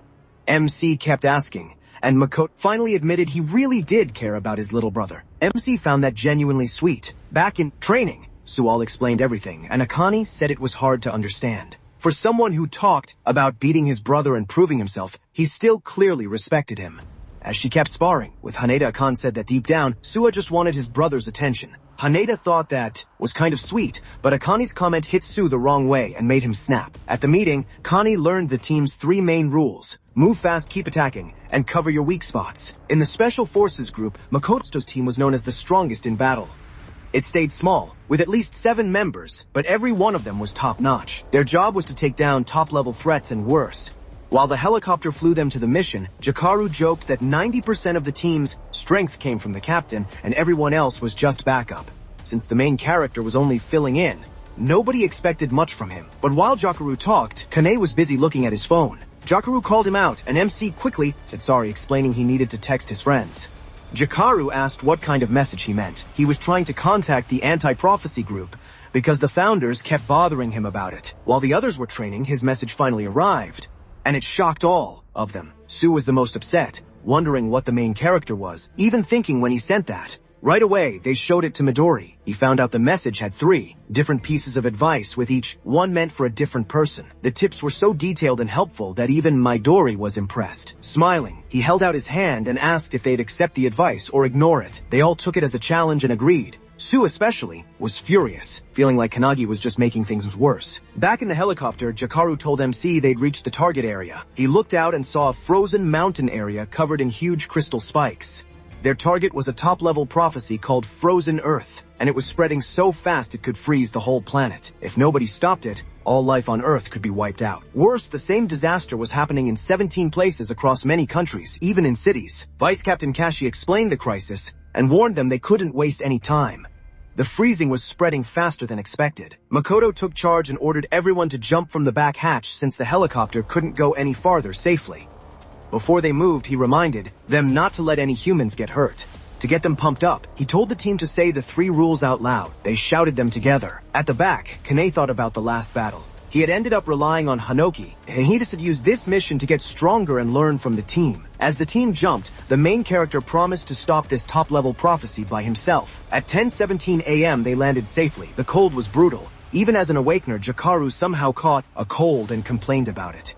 Kashi said the temperature was much worse than the reports claimed. He added that the area was huge and suggested they make camp halfway through. Makoto thinks about it but stays quiet. Then Kane asks Jakaru if any prophecy books mention the frozen earth. Jakaru says no. The anti-prophecy unit found it using their special powers. This is also the first time anyone in the unit found a top-level prophecy, which is why Makoto's team got the job. That answers the main character's question, but Kashi sees he's still worried. She tells him it's better to be nervous than careless, as long as he doesn't let it get to him. Jakaru puts a hand on Kanagi's shoulder, repeats what Kashi said, and reminds him he's with the anti-prophecy unit's best team. Kashi snaps at Jakaru for being too casual, and he quickly says sorry. A second later, Jakaru raises his hand. His radar found enemies at 2 o'clock, about 200 meters away. Kashi takes the report and vanishes right away, then comes back a moment later. She says there are 30 monsters ahead, about S rank, from the Ice Gargoyle, race of the Tai tribe. Makoto immediately orders the team to destroy them. The team rushes in, moving perfectly together. Kanagi is shocked by how smoothly they work. They're way better than trainees. Now seeing them as true elites, he asks if he can join. Makoto says yes, saying the enemies are only S rank. With that, Kanagi rushes forward and kicks one in the head. To his surprise, the monster blows up and sprays sharp ice everywhere. As Kashi dodges an attack from a stronger-looking monster, she warns the team that some extra dangerous monsters are mixed in. The main character replies by using his fire-cutting blade, blowing one apart with a burning hit. Jakaru is shocked to see him use a fury sword skill, and Kashi is impressed. At the same time, Makoto cuts through the other monsters with just a few easy swings. He notices the main character's flaming sword and realizes that must have caused the blue beam he saw earlier. After the fight, the team sets up camp in the mountains and starts eating. During the meal, Kashi asks Jotaro what else his radar found. Jotaro says there are no boss-level threats within 10 kilometers. Kashi relaxes, saying they can stay the night there, but then sees Makoto and Kannagi are gone. Elsewhere, he sits by his own fire, trying to combine his spells like before. While he focuses, Makoto suddenly shows up behind him and teases him for being so eager to train, almost scaring him to death. Once the main character calms down, Makoto sits beside him and asks if this is his first time camping, and if he's having trouble. The main character says he's doing great, and Makoto casually admits he just wants to go home and smoke. The main character is shocked, but things get stranger when Makoto says he really wants to smoke his cat.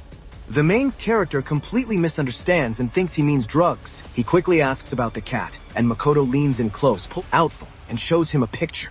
He asks what the cat's name is, and Makoto says his name is Orabe. Looking at the photo, the main character notices how fierce the cat looks, but asks if Makoto really misses him. Makoto says no. Orabe scratches up his stuff, throws up everywhere, and is basically a little monster. Even so, Makoto admits the cat is still cute, just like his little brother Suo. Kannagi finds that comparison strange, but listens as Makoto quietly says he hopes he can talk with Su like this someday. The main character says he can't really relate since he's an only child, but maybe Makoto should try treating Su the way he treats his cat. At that, Makoto smiles and agrees, then starts showing Kannagi videos on his phone. He is shocked to see the captain treating the cat like a baby. Makoto laughs and wonders if acting like that is really okay. Then he gently asks the main character if they can train together.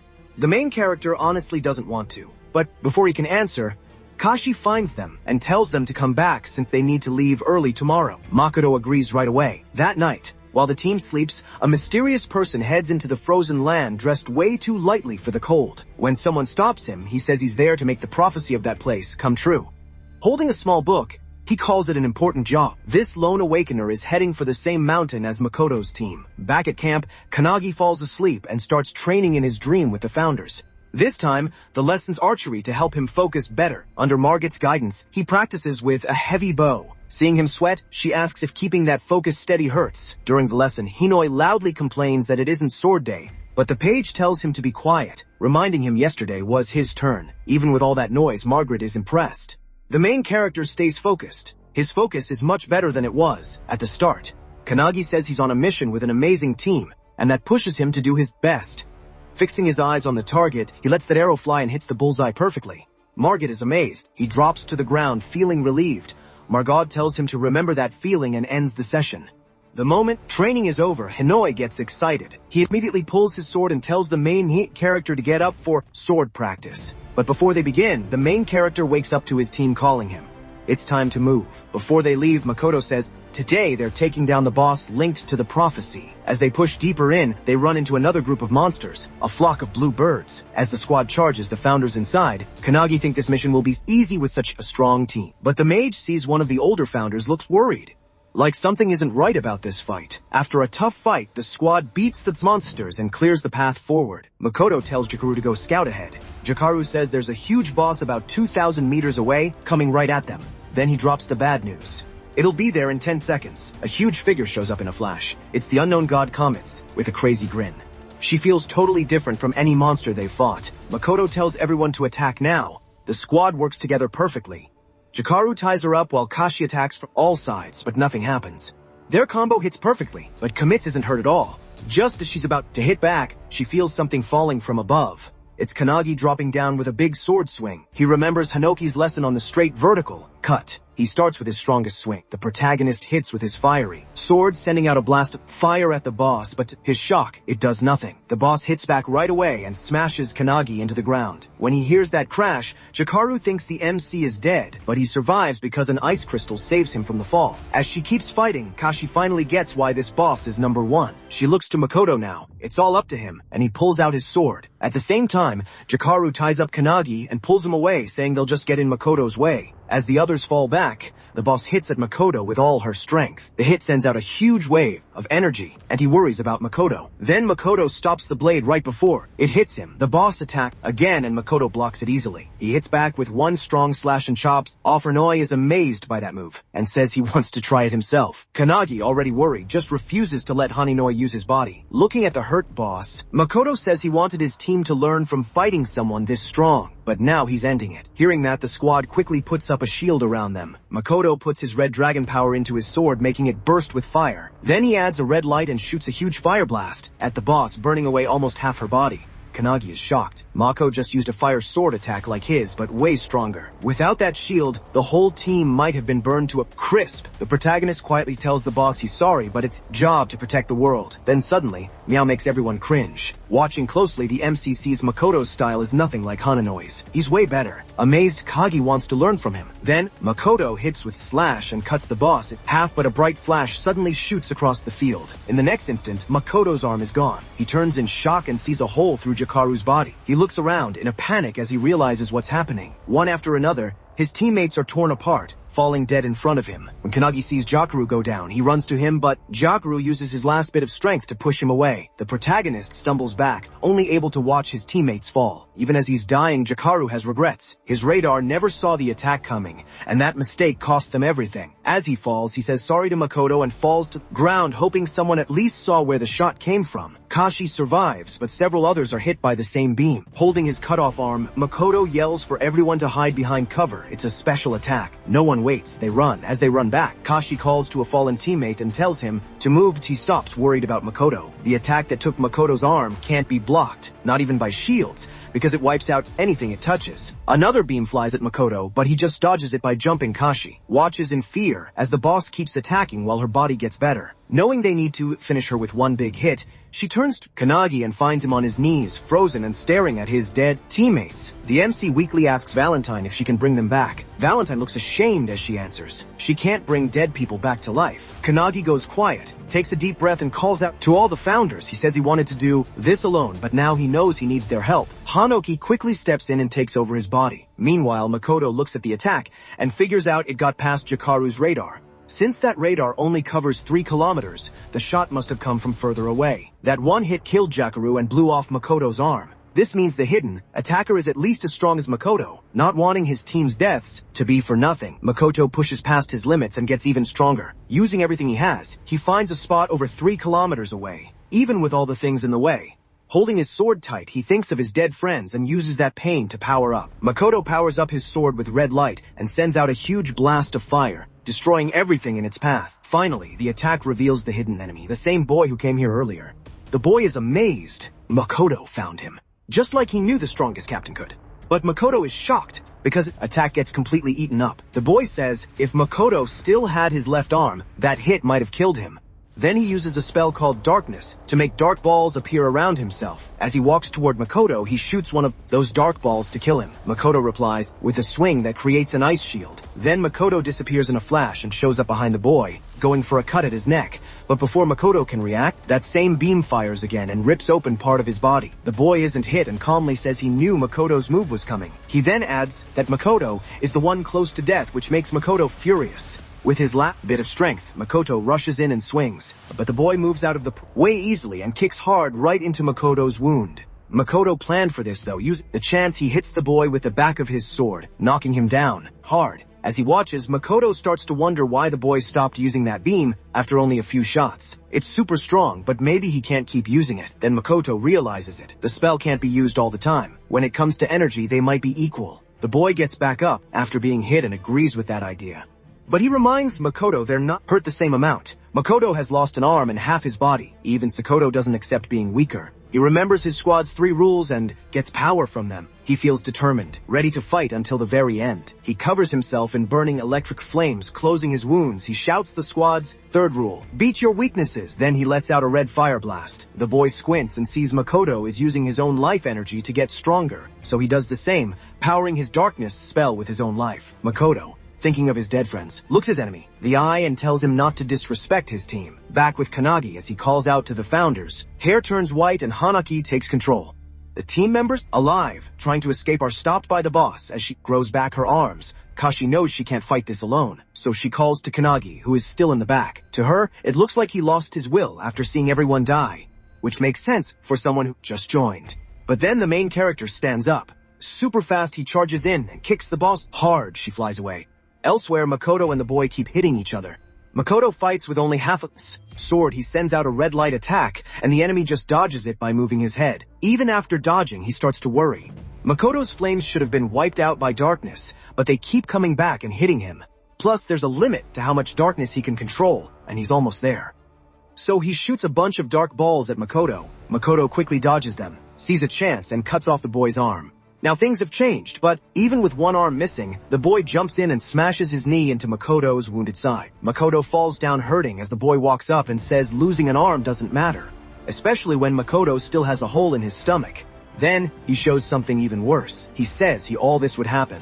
From the first hit, he knew Makoto get close. He even tells Makoto he's good for always making the best move fast. That, he says, is also Makoto's flaw. He's too predictable, that's why he'll lose. Then, he reaches into his bag and pulls out a book, saying Makoto's loss was planned. From the beginning, Makoto's eyes get wide when he knows it's the Book of Doom. The boy opens it and shows the truth. If one group stops future predictions, then another group must make them happen. Makoto is shocked. He had no idea such a group was real. Then the boy says who he is, one of the 12 messengers of the end of the world, 12th of darkness, the one picked to make the prediction come true. Still shocked, Makoto asks why he wants to destroy the world.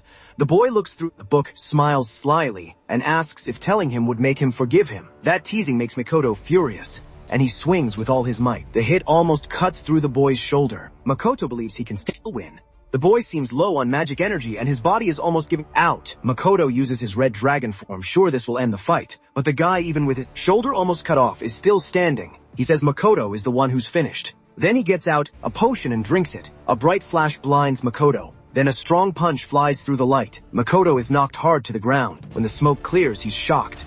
All the injuries he gave that guy are gone, and his enemy is fully healed and strong again. The guy says that potion is actually a special item that completely healed him. Even with one arm, Makoto sends out red light again and fires a cutting wave at him. The guy breaks it apart with dark balls and shoots back instantly, leaving Makoto shocked. That item is so powerful, it's usually controlled by the country, so no regular group should own one. Then the guy kicks hard into Makoto's stomach wound and knocks him to the ground to die. Seeing Makoto defeated, he finally breathes a sigh of relief. At that moment, Makoto remembers his childhood and the friends who fought with him. Even now, he reaches for his sword. He also remembers Kanae talking about treating his brother like a pet, and that puts a smile on his bloody face. He grabs the sword again. But just as he gets ready to attack, a beam of darkness hits him and chops off the hand holding it. Sure, it's over. The guy says his final goodbye to Makoto. But before he can finish him, someone breaks through the crystal behind him.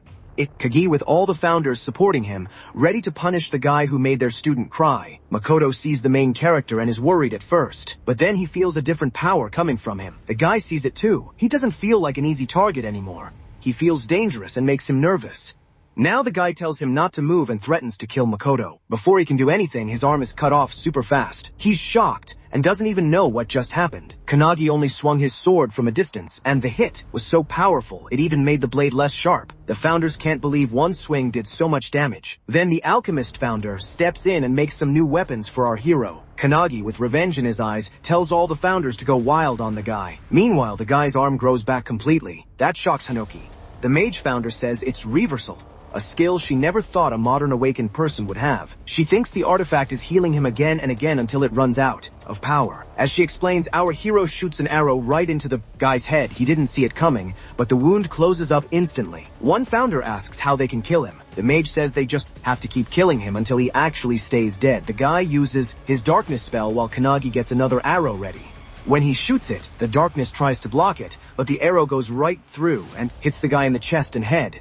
The archer founder makes fun of him, asking if he really thought his arrows could be stopped. the guy heals up again and shoots a bunch of darkness orbs back. Using the founder's dodging skills, Kanagi slips past the orbs and rushes in fast. He kicks the guy right in the face, grabs his hand and hits him hard with a palm strike. One founder points out that the guy can't use his big destruction beam when his own orbs are blocking his view. That makes things easier because his attacks are much simpler to dodge. Kanagi then lands a heavy hit to the guy's stomach and sends him crashing down. The founders start to wonder how many times they'll have to watch this guy die and come back. Then our hero goes over to Makoto, who's barely holding on. Makoto asks if he's the MC. Our hero says no, the founders are using his body like legendary heroes. Using Valentine's power to keep healing, Kanagi starts fixing Makoto's arms. While healing him, he says they don't have much time and need to move quickly. At D, Makoto realizes it's the founders controlling him. Not far away, the guy stands back up, shocked that his spells are being dodged and beaten so easily. Our hero doesn't let him think and attacks with a spear, pushing it right through his heart. The guy keeps getting hit, down again and again, never getting a moment to recover. One founder asks the mage if leaving the spear in his heart will stop him from healing. It doesn't.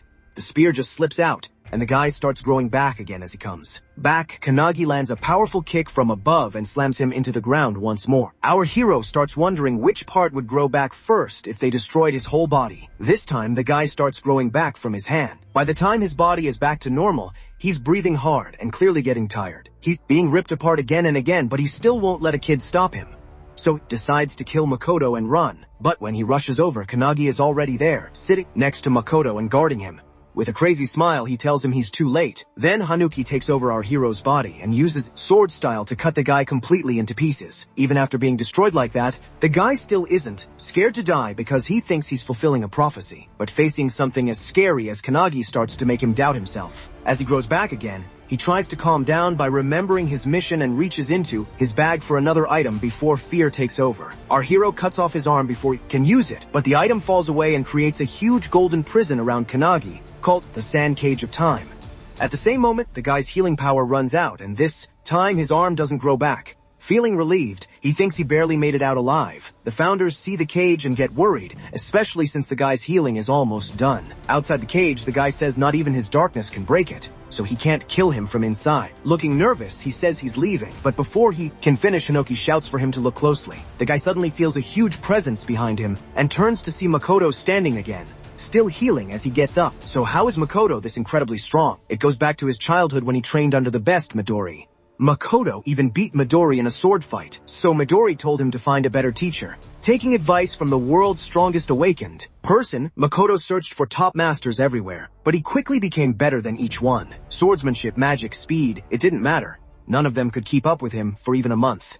One teacher finally sent him the strongest swordsman they knew, Hanoki Ichika, Hanoki's little sister. Icha became Makoto's last teacher, and he trained with her for about 3 years. During one lesson, Makoto asked her about a sword move from a book called Indomitable. Even Icha couldn't explain it. She said it was something only Hananoi, the founder, could ever use. That just made Makoto even more interested, since he'd already read about it. Not long after, Icha realized she had nothing left to teach him. Makoto had already mastered Hanoki's one-handed sword style. Makoto still wanted to get stronger, but Icha didn't know how he could improve further. She said he was like a flower bud that still hadn't opened. And even with all his training, truly blooming in this life might be tough. Still, she hoped one day a better swordsman would show up for him. Back in the present, Makoto knows this is his big moment. He's watching Kanagi do sword moves he never thought possible. Icha once told him a chance like this only comes once and he can't miss it. Silently thanking Icha, Makoto puts his cut-off arms together. All the founders stare at him, confused about what he's trying to do. Kanagi is worried about his captain too. Outside the cage next to the enemy, Makoto starts giving off the same powerful energy as the main character. Far away at the anti-prophecy group's training ground, Midori is fighting Tsutuo. He suddenly feels a huge burst of energy. Then an explosion shakes the place. The dust clears, there's a giant hole in the wall, and Midori is gone. Back on the battlefield, the enemy can't understand how Makoto can still do anything in his bad condition. He knows he's about to be cut down. Seeing this, Hananoi explains to Kanagi that people are like flowers. They bloom when they reach their best, whether through their body, spirit, or a perfect skill. For Makoto, that time is now.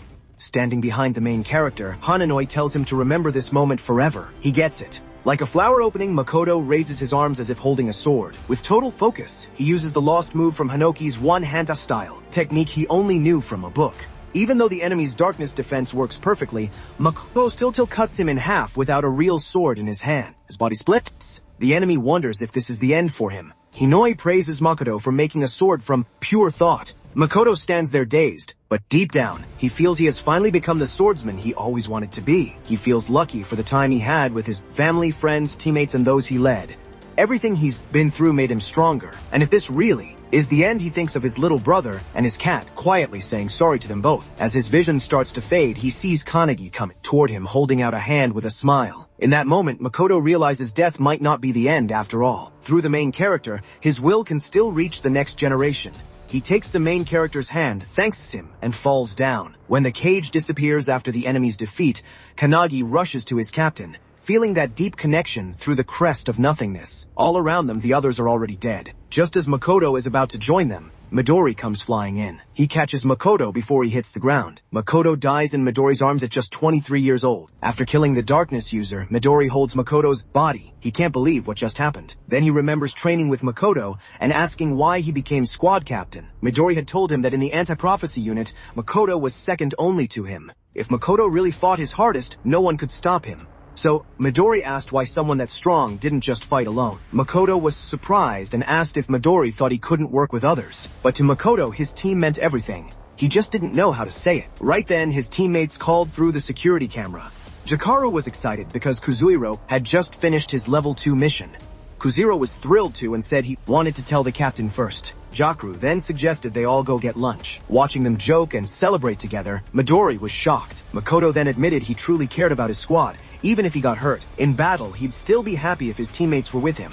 Back in the present, Midori holds Makoto's body and says that wish came true. Even if most of the squad is gone, 2 of them are still alive. With tears in his eyes, Midori closes Makoto's eyes and says he did his job as a leader. Midori knows he couldn't have done the same, but Makoto did, and he did it well. Nearby, Kane lies on the ground. The founders stand behind him as darkness starts to take over his mind. The mage says it's probably because the main character blames himself for the station being destroyed, and for not being strong enough. The founders all know this pain too. They've each lost friends and family, and many of them, like Hani, never truly got over it. Haninoi walks up to Kanagi, who is kneeling there feeling hopeless, and calls out to him. But Kanagi says he doesn't want to fight anymore. His heart feels broken. He believes that if the founders had fought from the start, no one would have died. Trying to get stronger for others only made him a tool for them. Haninoi tries to answer, but the main character is lost in his own thoughts. In his mind, he feels the hand he shared with Makoto burning like fire. He understands that Makoto trusted him to carry on what he left behind. That brings tears to the founders' eyes. But Kagi's next words shock them. He says he doesn't just want to be better than the founders anymore. He wants to go beyond them every single moment. Then a bright beam of light hits the main character. He declares his decision. From now on, he won't let anyone else die. 1 month later at Mount Mitake in Nagono Prefecture, Suo fights him hand-to-hand, throwing punch after punch. But he dodges everyone. The main character fires back with a piercing attack. Even though Suo blocks the attack, the hit creates a shockwave behind him. The main character is shocked that Suo pushed the force away so easily. Before he can even think, Suo attacks again. This time, the main character is ready. Uses a Kido to throw Suo around, kicks him in the air, but Kanagi blocks it and kicks back hard. Just before his kick lands, a loud shout stops them. It's Icha. So how did they get to this point? Makoto's squad was wiped out, leaving a big hole in the anti-prophecy team. At the funeral, everyone was sad, but Suo just stood in front of his brother's picture, not moving. Later, Kanagi saw Suo leaving Makoto's room with some books and a cat. The main character knew the cat was Oribe, the one Makoto always talked about. Suo was surprised the main character knew about the cat, since even he didn't. Before going into Makoto's room, Suo had no idea about the cat, the books, the clothes, the food, or even what his brother was thinking. He only found all that out after going through Makoto's stuff. Nigi then noticed Suo was carrying a stack of diary. Makoto had left them for his brother in case he died. They showed his training, missions, and daily life. But Suo found something else in them, too. Almost every entry ended with Makoto worrying about him, how Suo was doing, the cold weather, his progress, and small things happening in his life. Reading those entries alone in his room, Suo fell to the floor crying. He realized everything his brother wrote was about him, as Suo told Kanagi all. This he also said that Makoto always talked about. That made Suo cry again. He then says he wants to get stronger so his brother won't have to worry about him anymore, even from heaven. After that, Suo and the main character went to Icha for training. She was careful at first, but then they explained that Suo was Makoto's brother, and that Makoto had died in a fight. That shocked Aika, but she kept her cool. Then both Suo and the main character asked her to make them stronger. Back in the present, Icha is amazed by how much they've improved, especially Suo. Kanagi asks about his own progress, and Icha sighs, annoyed. She says she has nothing left to teach him because he already knows too much. Then she jokes that she should be asking him for lessons instead. She kicks a stick toward them both, grinning big. She says she is the sword, so they should come at her. Both of them rush in, with Suo attacking head-on, and the main character striking from above. Fight. The main character promises he'll keep getting stronger and become the strongest awakener in the world. Meanwhile, in London, England, a man in a hat and coat walks alone through the night. As he turns into an alley, someone calls him Quatre, one of the 12 apostles of the apocalypse. Quatre recognizes the person facing him too. It's Midori. Midori coldly demands to know where Quatre's base and friends are. He warns that anything else will get him killed. Quatre instantly pulls out his strange heart-shaped spear and tells Midori to try him. Suddenly, blood sprays from the alley. Midori walks out completely fine.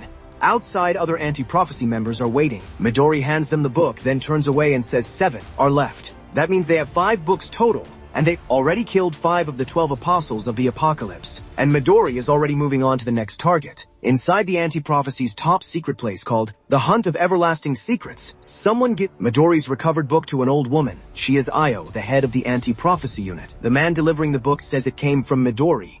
He explains that these are prophecy books taken from the 12 apostles of the apocalypse. He is Tangen, Io's assistant. Another assistant, Shiki, is also there.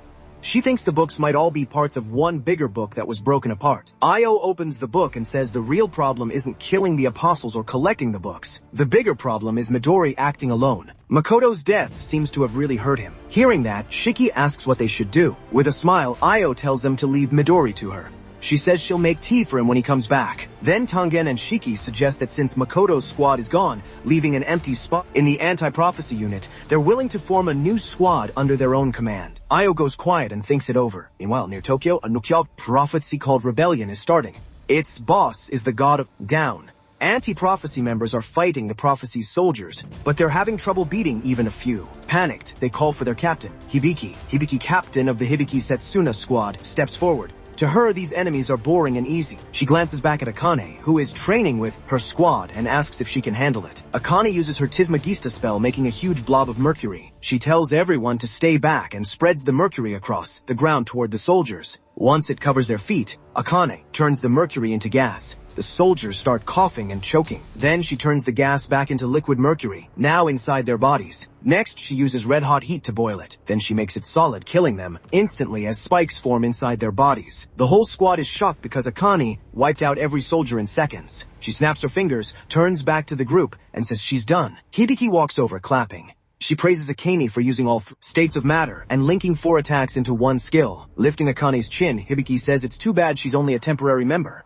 Then she invites her to join the squad for real. After training ends, Akane excitedly says she'll think about it. The others are impressed too, wondering if someone that cute and strong might actually join them. But Hibiki actually wants Akane on the team because she'd make fights way easier. Right after Akane leaves, she calls Kanagi.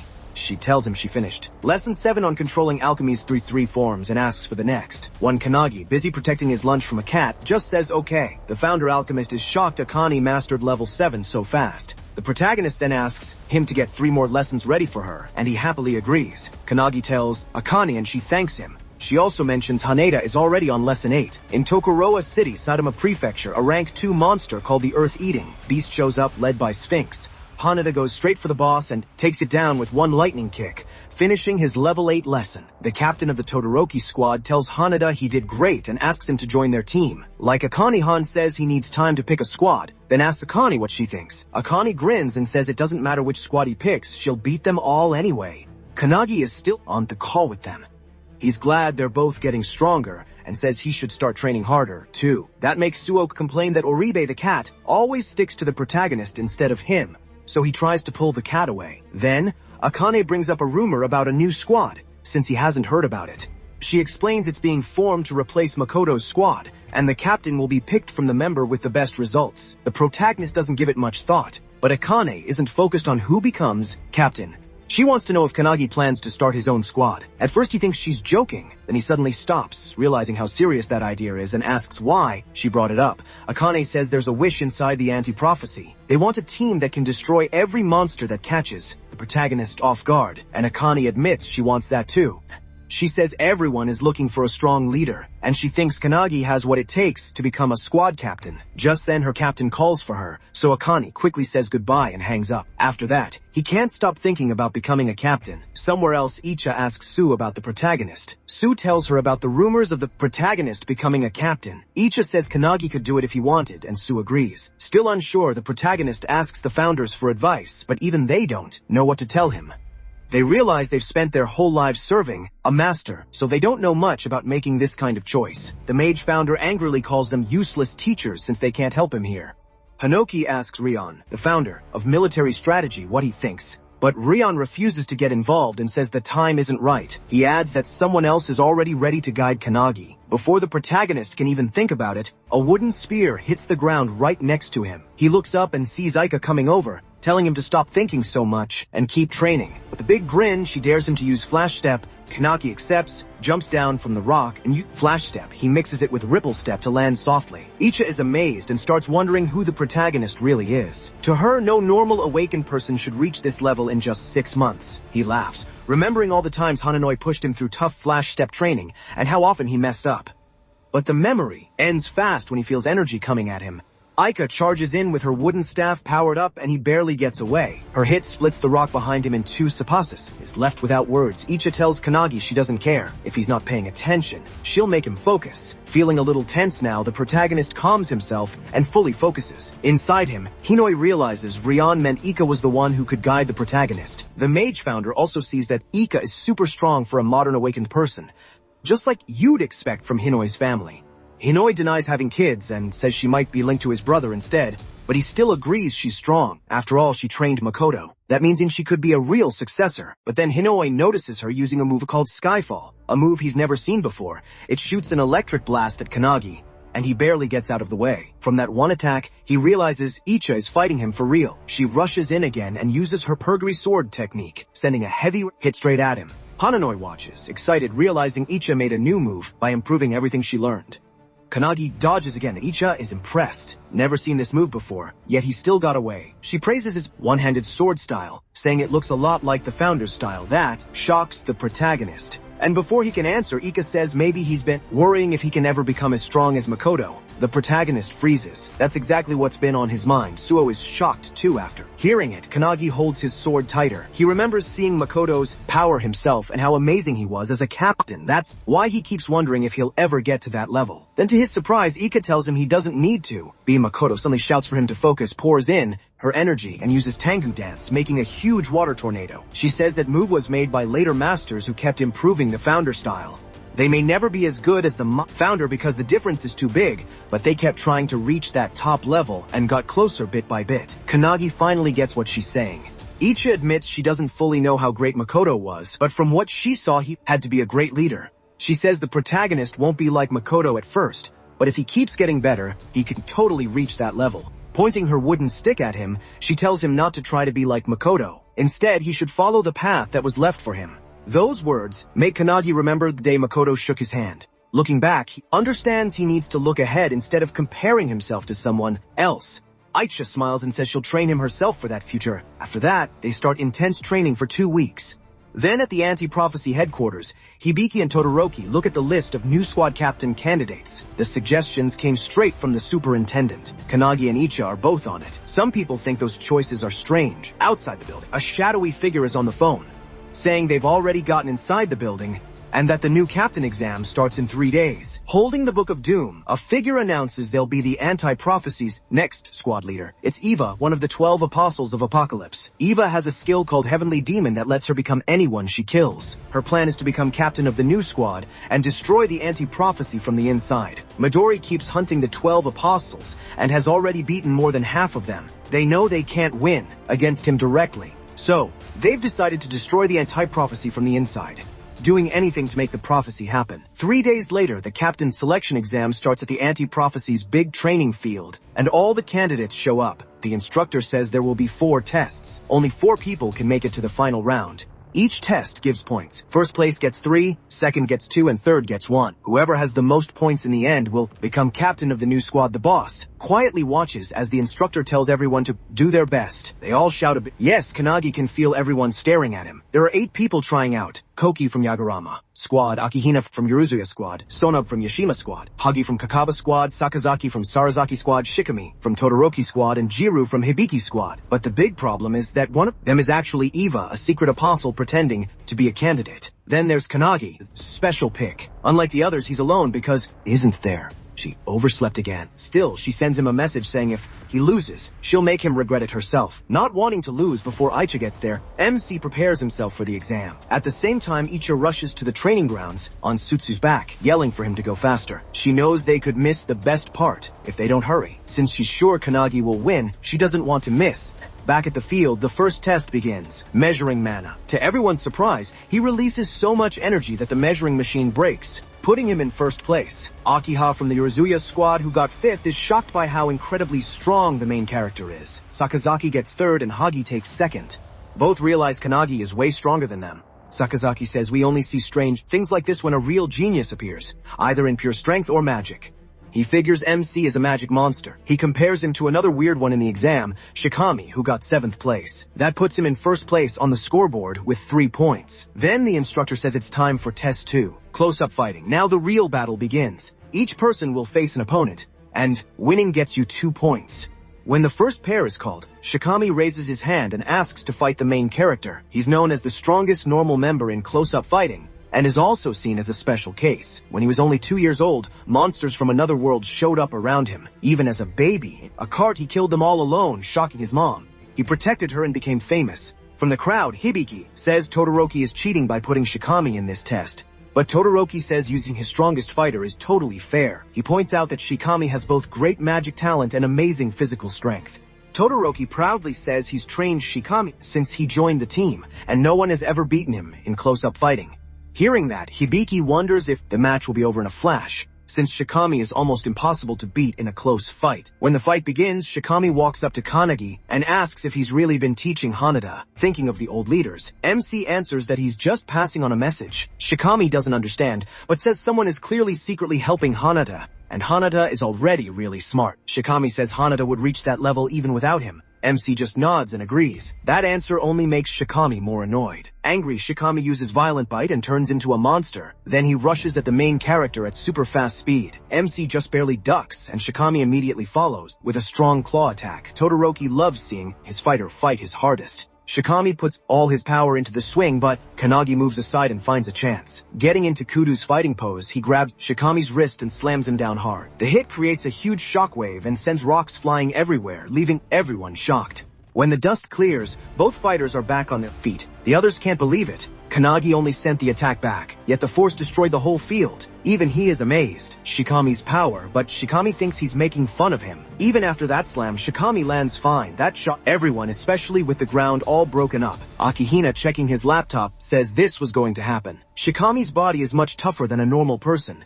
His physical strength is amazing. After a quick check, Shikami charges again. Kanagi realizes just blocking and hitting back won't beat him. He needs a new plan. Using his special power, he sends a light kick at the charging Shikami. He makes it stronger with his special move Luminance Kick, hitting Shikami many times while he's in the air. Everyone stares shocked as Shikami falls down beaten. Instructor immediately steps in, stops the fight, and gives Kanagi the win and 2 more points. The other squad members are shocked. The main character just beat Shikami with pure close-up fighting, even after Akihina called him a special case. Now Akihina is typing really fast, surprised by how strong MC is in close-up fighting. He thought MC would lose on his own, but now he's clearly a problem for his plans. When Shikami wakes up, he's shocked to see Kanagi using a spell on him. The main character calmly says he's healing him. That only makes Shikami even more confused. MC has amazing magic, amazing strength, and now healing too. Still trying to understand it, Shikami asks if there's anything he can't do. That question makes him remember when he couldn't save the Makoto squad. After healing him a bit more, the main character says he can stand up now. As they talk, a loud blast suddenly goes off nearby. Kanagi looks over and says that's the last hand-to-hand fight. Shikami freaks out, thinking he was unconscious for ages. But the MC tells him it's only been 5 minutes. He explains that the other fights began right after theirs, and 2 of them finished super fast. Only Kihina and Hisagi are still fighting after 5 whole minutes. Neither wants to give up. They're hitting each other hard, not holding anything back. Hisagi rushes in, but Akihina pushes her back with a powerful attack. She makes fun of him for having no special skills, saying someone like him shouldn't be a captain. Akihina keeps his footing and replies that he never tried to be special. For him, a captain who only cares about looking good is just asking for trouble. A true captain needs to handle anything and boost the team's chances of survival, even by just 1%. That's the kind of leader he wants to be, so he won't end up like the Makoto squad. Those words really hit Kanagi hard, since Akihina is talking about his dead friends like that. Shikami gets mad too and tells Akihina to watch what he says. Back in the fights, Hisagi uses her chainsword style and attacks with a spinning wave of energy. Akihina blocks it, but the force still smashes him into the ground. She goes for another hit, but just before it lands, Akihina suddenly gives up. The instructor stops the match and names Hisagi the winner, leaving her shocked. Another squad member grabs her before she can lunge at him, super mad that he quit instead of fighting for real. Akihina says he thought the fight would go on for a while, so he saved his energy for the next tests. As he walks away, he's sure he could have beaten Hisagi. But he doesn't show all his cards yet, especially with Kanagi watching. The hand-to-hand round finishes with him in first place with 5 points, and Tsunenobi in second with 3. The instructor announces a 30-minute break and warns that after the next test, the 4 lowest scores will be out. As lunch begins, the main character wonders where Ichika and Sue are. They should already be here. Outside the anti-prophecy headquarters, Sue finally shows up carrying Ichika, who's totally exhausted. He's confused when she goes to the courtyard instead of the training area and asks why. Ichika says she can smell a faint energy there, one that tells her someone just died. She says it feels like a monster much stronger than them killed an awakener.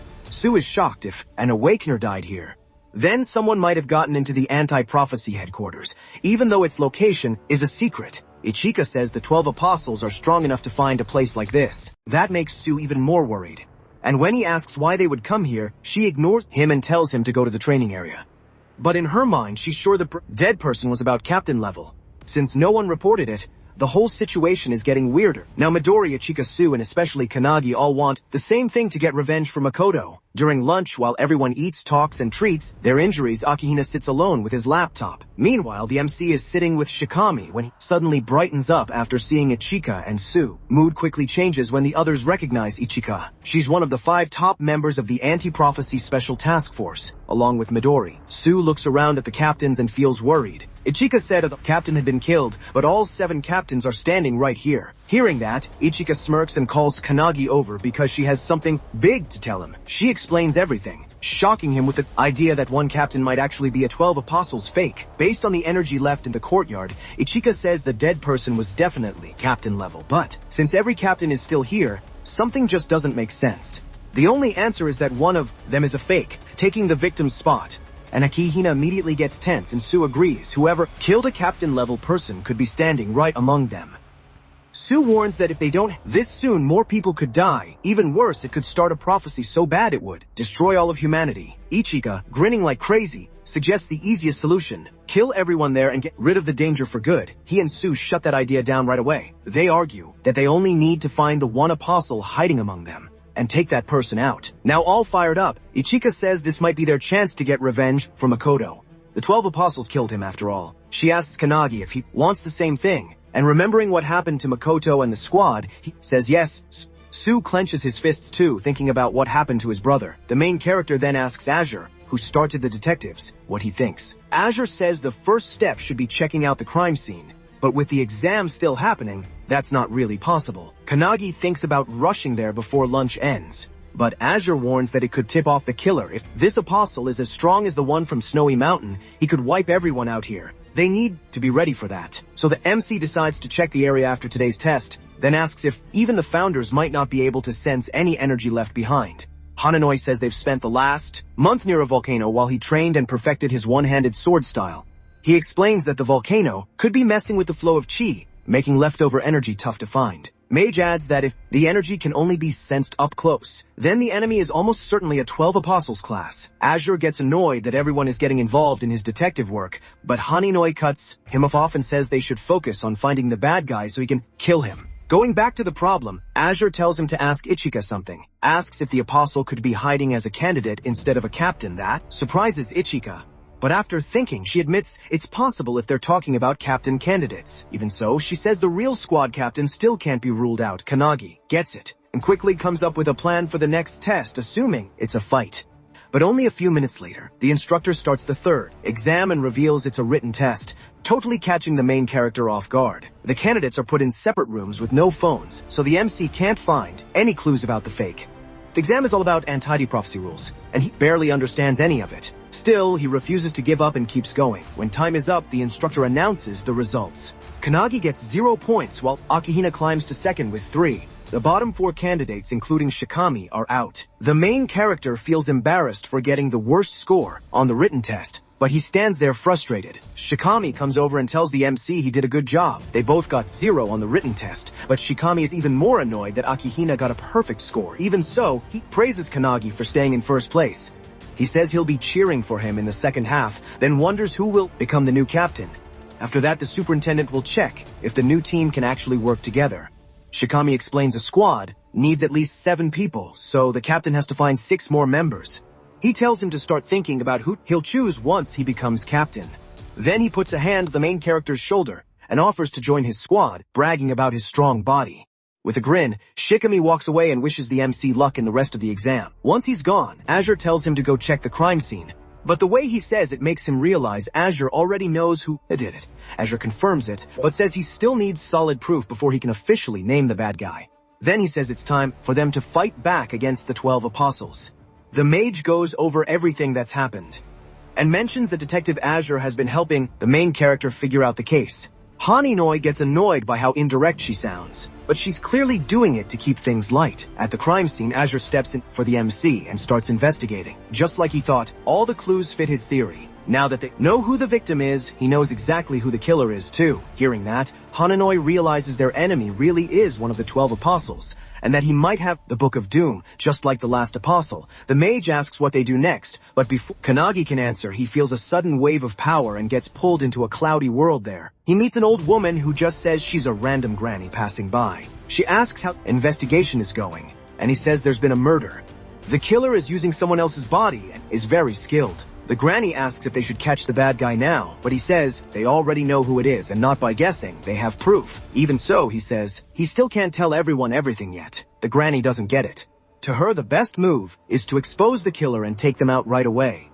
The main character tells her it only looks that simple. There are actually 2 bad guys, not 1. He says it's better to take them both down together when they're in the same place. He'll handle it in the morning and asks the old lady, who is really the superintendent, to stay out of it and just watch. She smiles, wishes him luck, and repeats that she's only a passing granny who won't get involved. As she starts to leave, Kanagi tells her his name, which makes the old woman smile again. A strong burst of energy suddenly rushes into him, and he returns to his body. A secret place. The assistant asks the superintendent if it's really okay to leave things like this. The granny says she doesn't mind.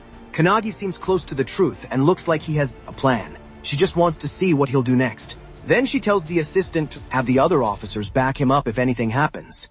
The assistant agrees but says she didn't find anything special. Even after checking the leftover traces, the superintendent still chooses to trust the MC. The assistant can't understand why she trusts him so much. The granny says it's because of the confidence and determination she saw in his eyes. The next day, he walks through the woods when Shikami joins him and explains the next test. This one will see how well they could act as squad captain. Shikami says Akihina will probably rely on strategy, but he's still cheering for Kanagi. The main character thanks him, then suddenly asks why Shikami threw the exam on purpose. After a short, creepy pause, Shikami turns to him, says he changed his plan halfway through. Instead of becoming captain, he'd rather work for a strong one. Kanagi looks at him suspiciously and says he did it so he could get rid of all the squad's promising members. Ichika is nearby too, hiding in the trees as backup. Shikami doesn't argue.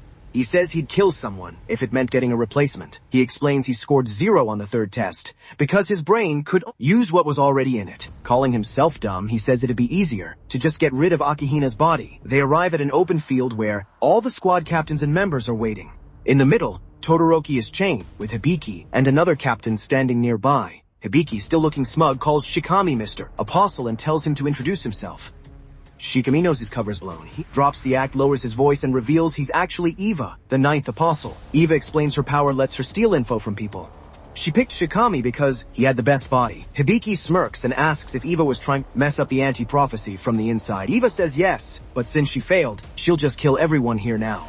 First, though, she wants to know who found her out. Hibiki points at Kanagi, who's standing right next to Eva, gives him a nasty grin. She's surprised he dared to stand so close. She turns to him, letting out a huge burst of energy and demands to know who he is. But how did things get this way? Before Eva took over Shikami's body, Todoroki told him he'd suggest him as a new squad captain. Shikami was super happy about that, but Todoroki warned him it was a secret for now, only to be announced tomorrow morning. Shikami got even more excited. He joked that if they kept talking, everyone would find out.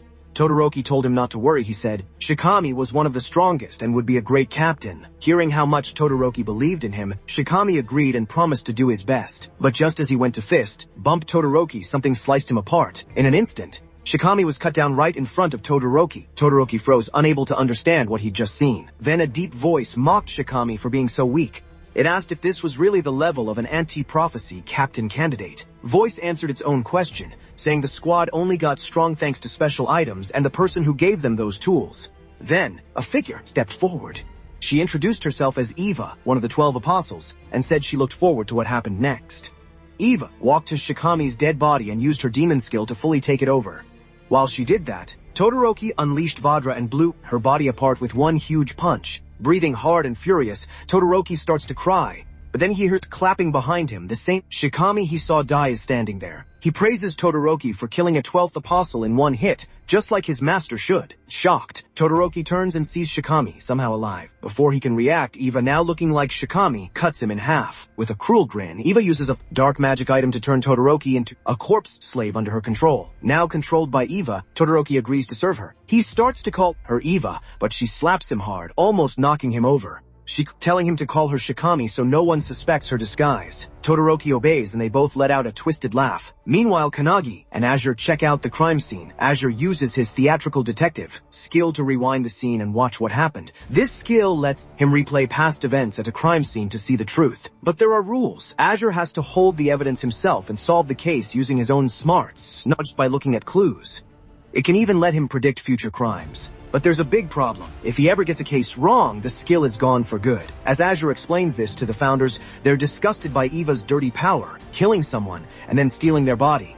The whole place goes silent as everyone looks at Kanagi, who's full of magic energy and barely holding back his anger. He swears he will never forgive the apostle. Back in the present, still furious, MC rushes Eva. He hits her with a flash reflection punch, boosted by his penetration spell, driving it straight at her. He follows with Luminance's fist. When his punch lands on Eva's face, a huge blast explodes. The hit sends her flying. She tries to recover, but the force makes her slide back as she struggles to stay standing when the dust clears. Kanagi is shocked to hear her laughing. She calls him cruel and makes fun of him, saying he hit her without mercy. Even though she's using Shikami's body, he already knows his current strength isn't enough to beat Eva. Still shaken from the hit, Eva says it was nothing. She sneers that his attacks feel like child's play. As the shock wears off, she yells that moves like, that won't ever hurt her. Kanagi agrees, but says he was never meant to be the one to beat her. He was only buying time for the mage founder to take over his body. As the founder takes control, she says she'll handle it. The protagonist's body bursts with energy. Seeing this, Eva realizes MC might be the one the satellites warned her about, the person who totally changed. But instead of getting scared, she gets even more excited. With a grin, she calls down hundreds of them from the sky. Then she says life is only fun when death is on the line, so they should fight with everything they've got. Watching them fall, Azure says they look like empty puppet bodies Eva stole and now controls. Avalufson brags that every mummy is as strong as Shikami, then dares them to attack her. Hibiki looks around and realizes there are about 100 of them, all as strong as Shikami. A nearby candidate is stunned. From inside his own mind, Kanagi is disgusted that Eva is using the bodies of the people she defeated. The mage beside him says he's changed and so have the founders. As the mummies dive toward the ground, the mage using his body says Eva made a huge mistake. She fires off a storm of electric blasts, zapping every mummy out of the air and stunning Eva. The mage sees it as an insult. Eva dropped her minions right in front of her, forcing her to attack before they could land.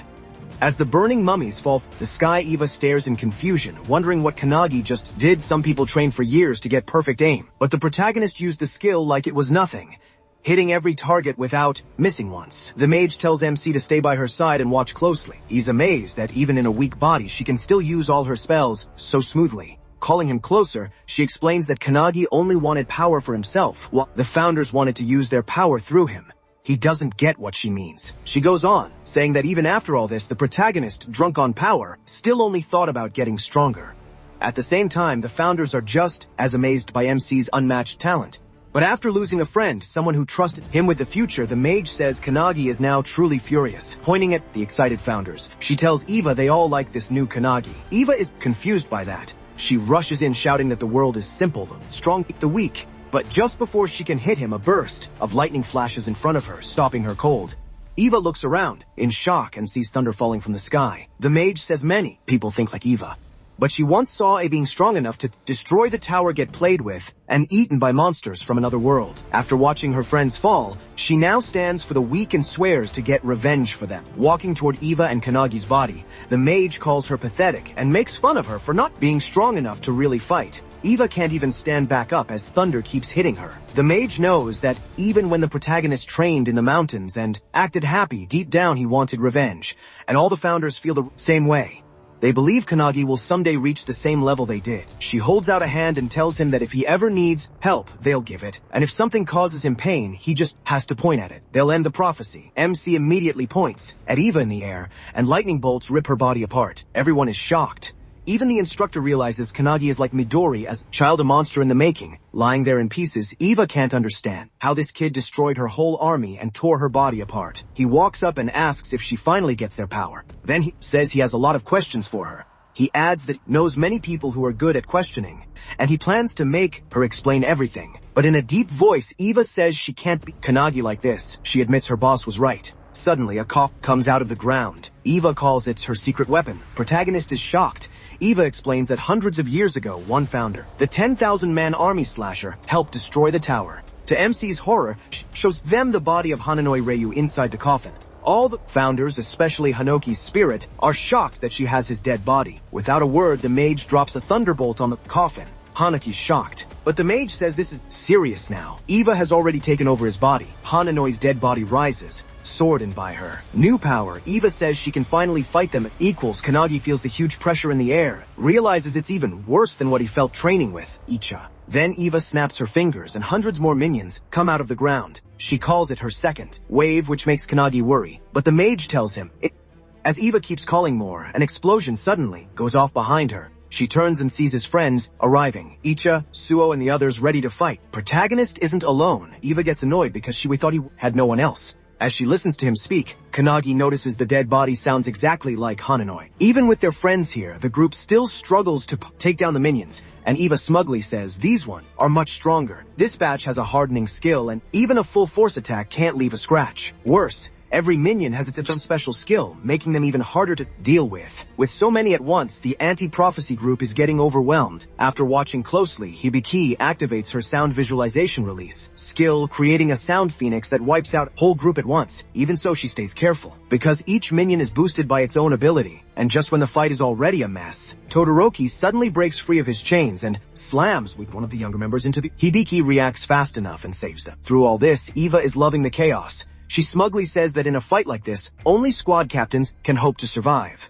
Kannagi looks to the other founders for an answer, but none of them speak. So he turns to the mage and asks for control of his body back, just for a moment. She's surprised but agrees. Once he takes over, MC makes fun of Eva and says her mistake was looking down on his friends where else not surrounded by minions, but he remembers lesson 7 from Kannagi. Using his fist technique, he calls a dragon to power and shape his attacks. Then tears through every minion, rushing him with explosive kicks. Earlier, founder Spirit Wantak had noticed Hanada's body was both strong and flexible, also liked fast movement and focused strikes. Another founder said the style was good, but it could get much better with their help. Now Hanata puts all of that training together, moving like a snake and crushing minions from every angle with clean, sharp hits. At the same time, Akana gets ready for the swarm charging her. She remembers Kannagi's advice about transmute, which is turning something flawed into something perfect. She used to make simple, weak weapons, but now she's gotten much better. She can even make stone monsters appear from the ground. That was lesson 8. With this, she can smash through Dagi.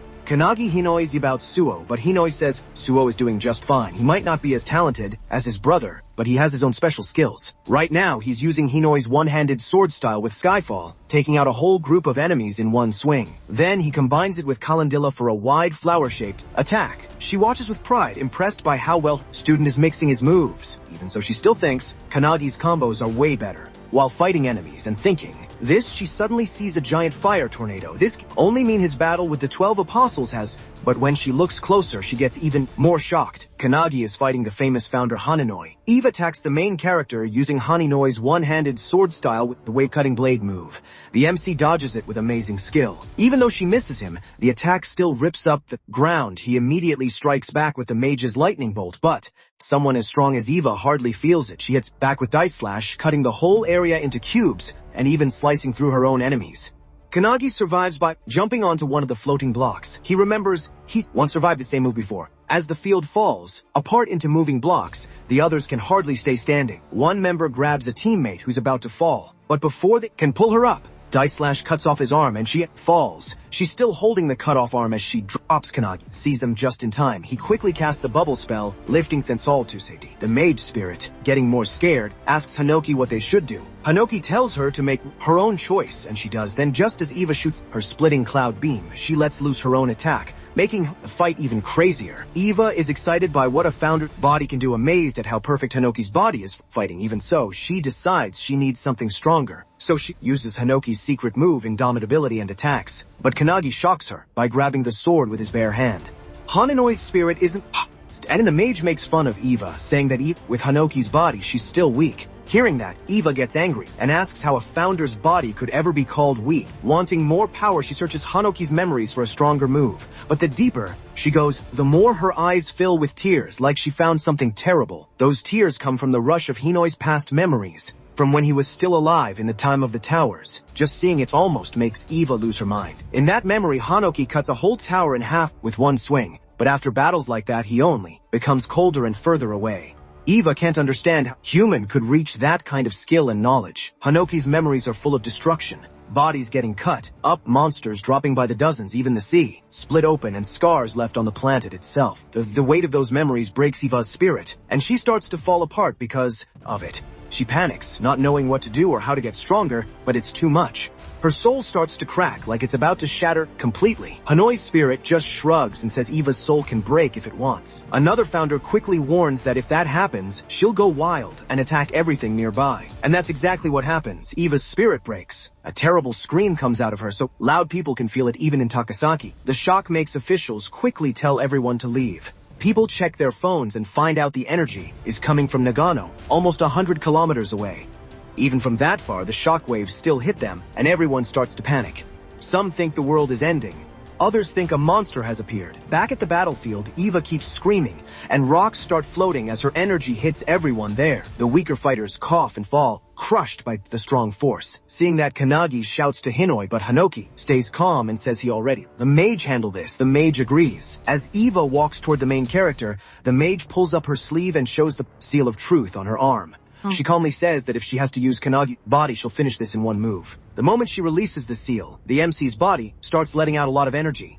Akane can barely believe her eyes. The alchemist's spirit inside him tells him and Akane to watch closely, whether it's magic or alchemy. He says they both seek truth, and right now he is about to find a piece of it. As he speaks, similar seals spread across the main character's arms, just like the ones the mage once had. The alchemist's spirit wonders if Kannagi's body can handle these pieces of truth, or if it'll break from the pressure. By now, Eva's soul is already broken, and only bits of it are still moving her body. Still, that body keeps moving on its own like a wild animal. Hananoi says he left his body in this state a long time ago, and that state is called truth ignorance. As Eve's anger grows, dark energy bursts from her, twisting the air around her. Seeing that, the mage sees a future where the power gets so big, it kills everyone there, including Kannagi, and even spreads across the whole land. In that moment, Eva could destroy the world. The MC gets the danger right away when he sees that vision.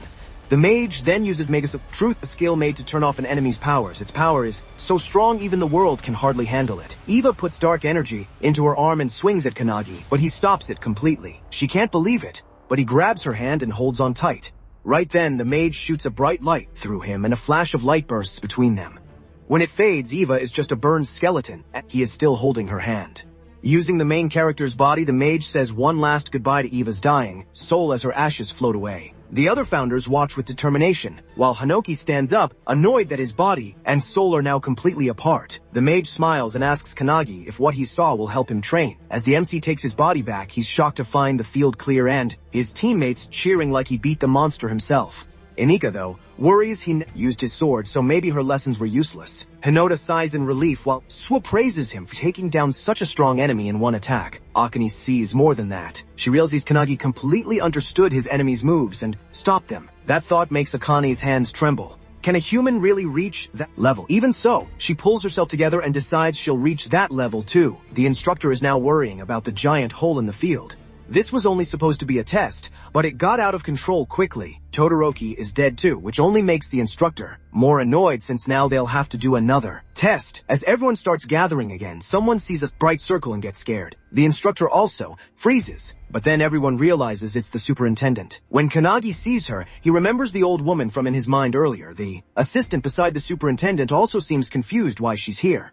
Then the superintendent suddenly kneels before the main character, saying she's been waiting for him to come back. She says she's been waiting hundreds of years for the founders to return, and now they're finally right in front of her. Suo and the others look to Aicha to explain, but she says they should have known, even if this is their first time actually seeing her. Aika explains that the old woman is one of the founders of the anti-prophecy and the most powerful person in Japan. Suo snaps that they already know that, but the real question is why she's bowing to Kanagi. Ichika admits she has no idea. The MC is just as confused, wondering why the old woman he met earlier is bowing to him. The founders inside him also try to recall what's happening, but none of them can understand it.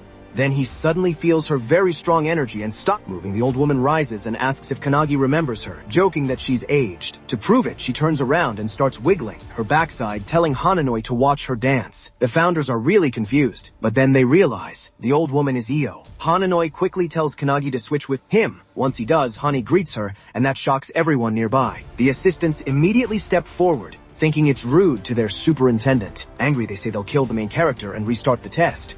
But Io, still dancing with Hananoi, tells them to back off because everything... Okay, Hananoi rubs Yo's head and jokes that she's really become an old lady. Hearing him talk like that, Io remembers he talked the same way a long time ago when she was with them. After a while, everyone starts fixing the training area and getting ready.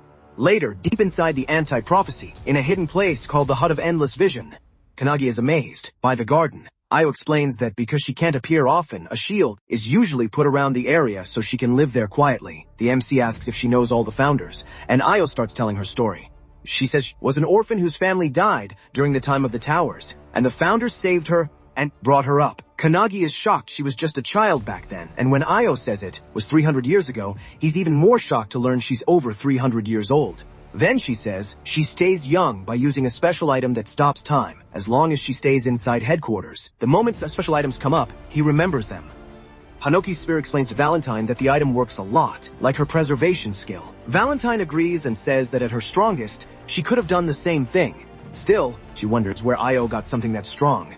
Io explains that the anti-prophecy has a secret group that gathers special items, and hardly anyone knows about it. Recently, their storage place was attacked, and many special items were stolen. Because of that, a special team was formed to get them back, and Midori is part of it. The detective founder inside Kanagi thinks the 10 apostles were behind the attack, which would explain how strong they are now. The main character is amazed by how quickly the detective figured that out from so little info. The detective then says that when Eva mentioned her boss was the one giving her special items, he looked through these and found it was true. Another founder points out that instead of finding 12 people with powers stronger than Makoto, it would be much easier to make normal people stronger with special items. Hinoi agrees, saying the two enemies they fought before were not as strong as Makoto.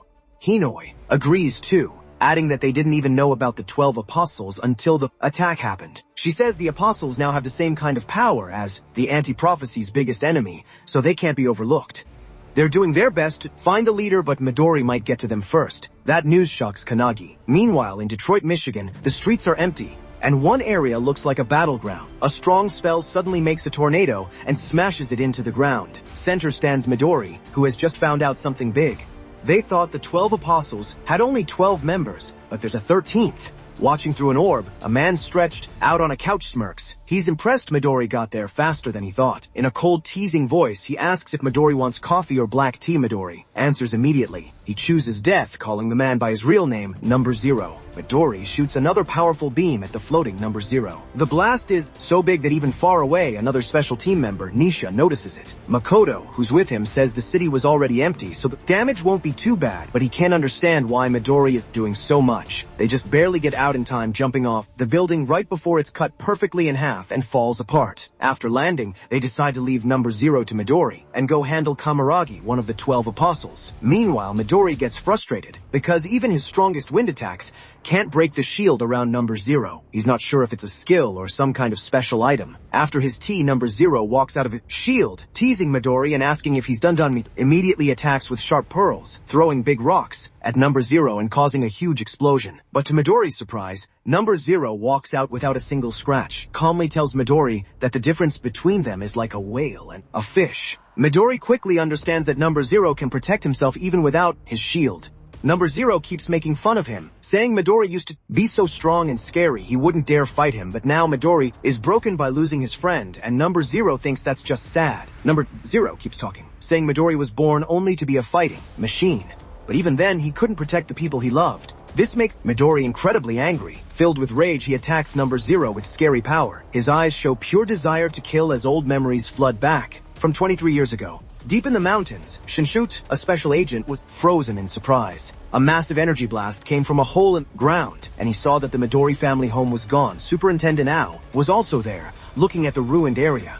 In the middle, something was giving off amazing power. When Ao got closer, she saw it was baby. The energy was so strong that they thought the whole disaster happened because this child was born. Without thinking, Ao ran to the baby, get cuts all over her body from its powerful energy, but she kept going until she reached the child, picked it up, and gently calmed it. She tells the baby everything is fine now. Feeling Ao's warm touch, the baby slowly stops crying. The wild wind around them then dies down, leaving Ichu bruised and bleeding, still holding the child. She says the anti-prophecy group will raise him. Later they name the baby Midori. 9 years later, Midori is a young boy about to leave the training center.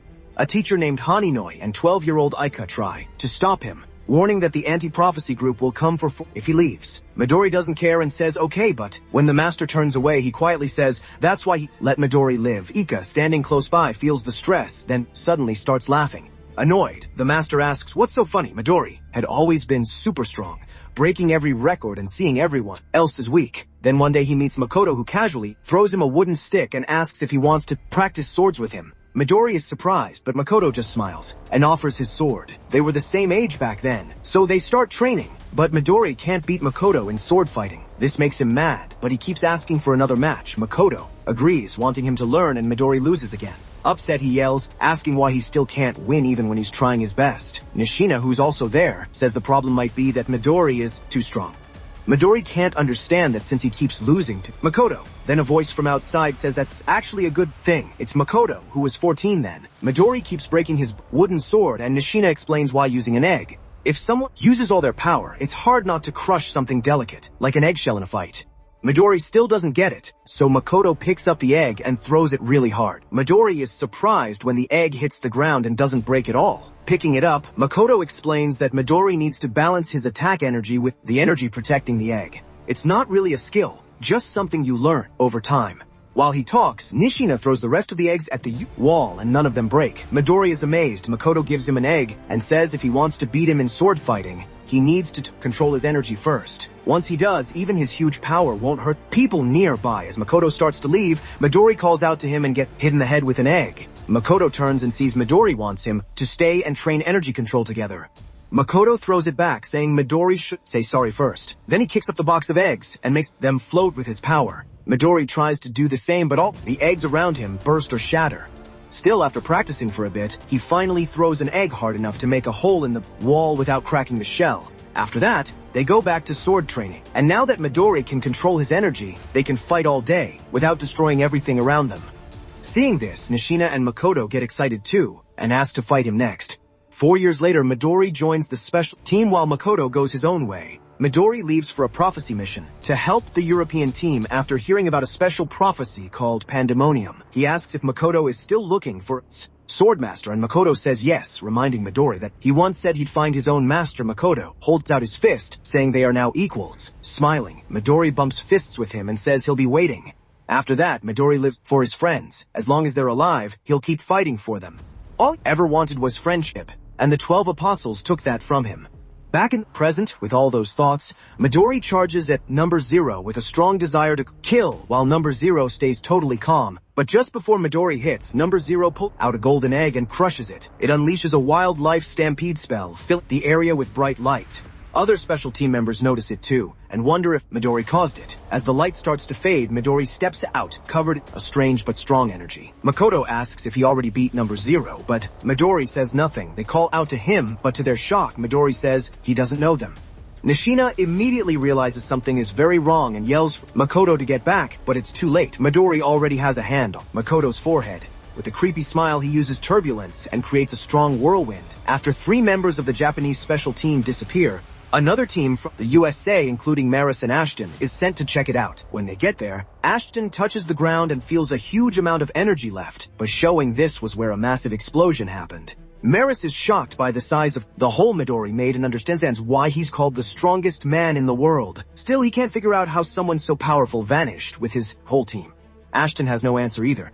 News of Midori's disappearance reaches the Japanese team, causing total chaos. At the Everlasting Vision Hub, the assistant superintendent is clearly shaken and can barely believe it. They're just as worried as they truly have no idea where Midori is. She asks Midori's assistant, Ren, but Ren doesn't know either, because the special item connecting her to Midori was broken. Ayo says the whole situation is terrible. They're talking. Kanagi arrives, now officially squad captain and wearing the captain's cape. He's a bit embarrassed by the new title, but the assistant superintendent explains that every squad captain agreed on him, and since Kanagi even fought Eva, everyone believes the only one who can take Makoto's place. Kneeling, the main character remembers his promise to quickly become better than the founders and stop more people from dying. He thanks them for trusting him and says he'll do everything he can to meet the anti-prophecy group's hopes. That makes Ayo excited, and she says she always thought he was the right choice for captain.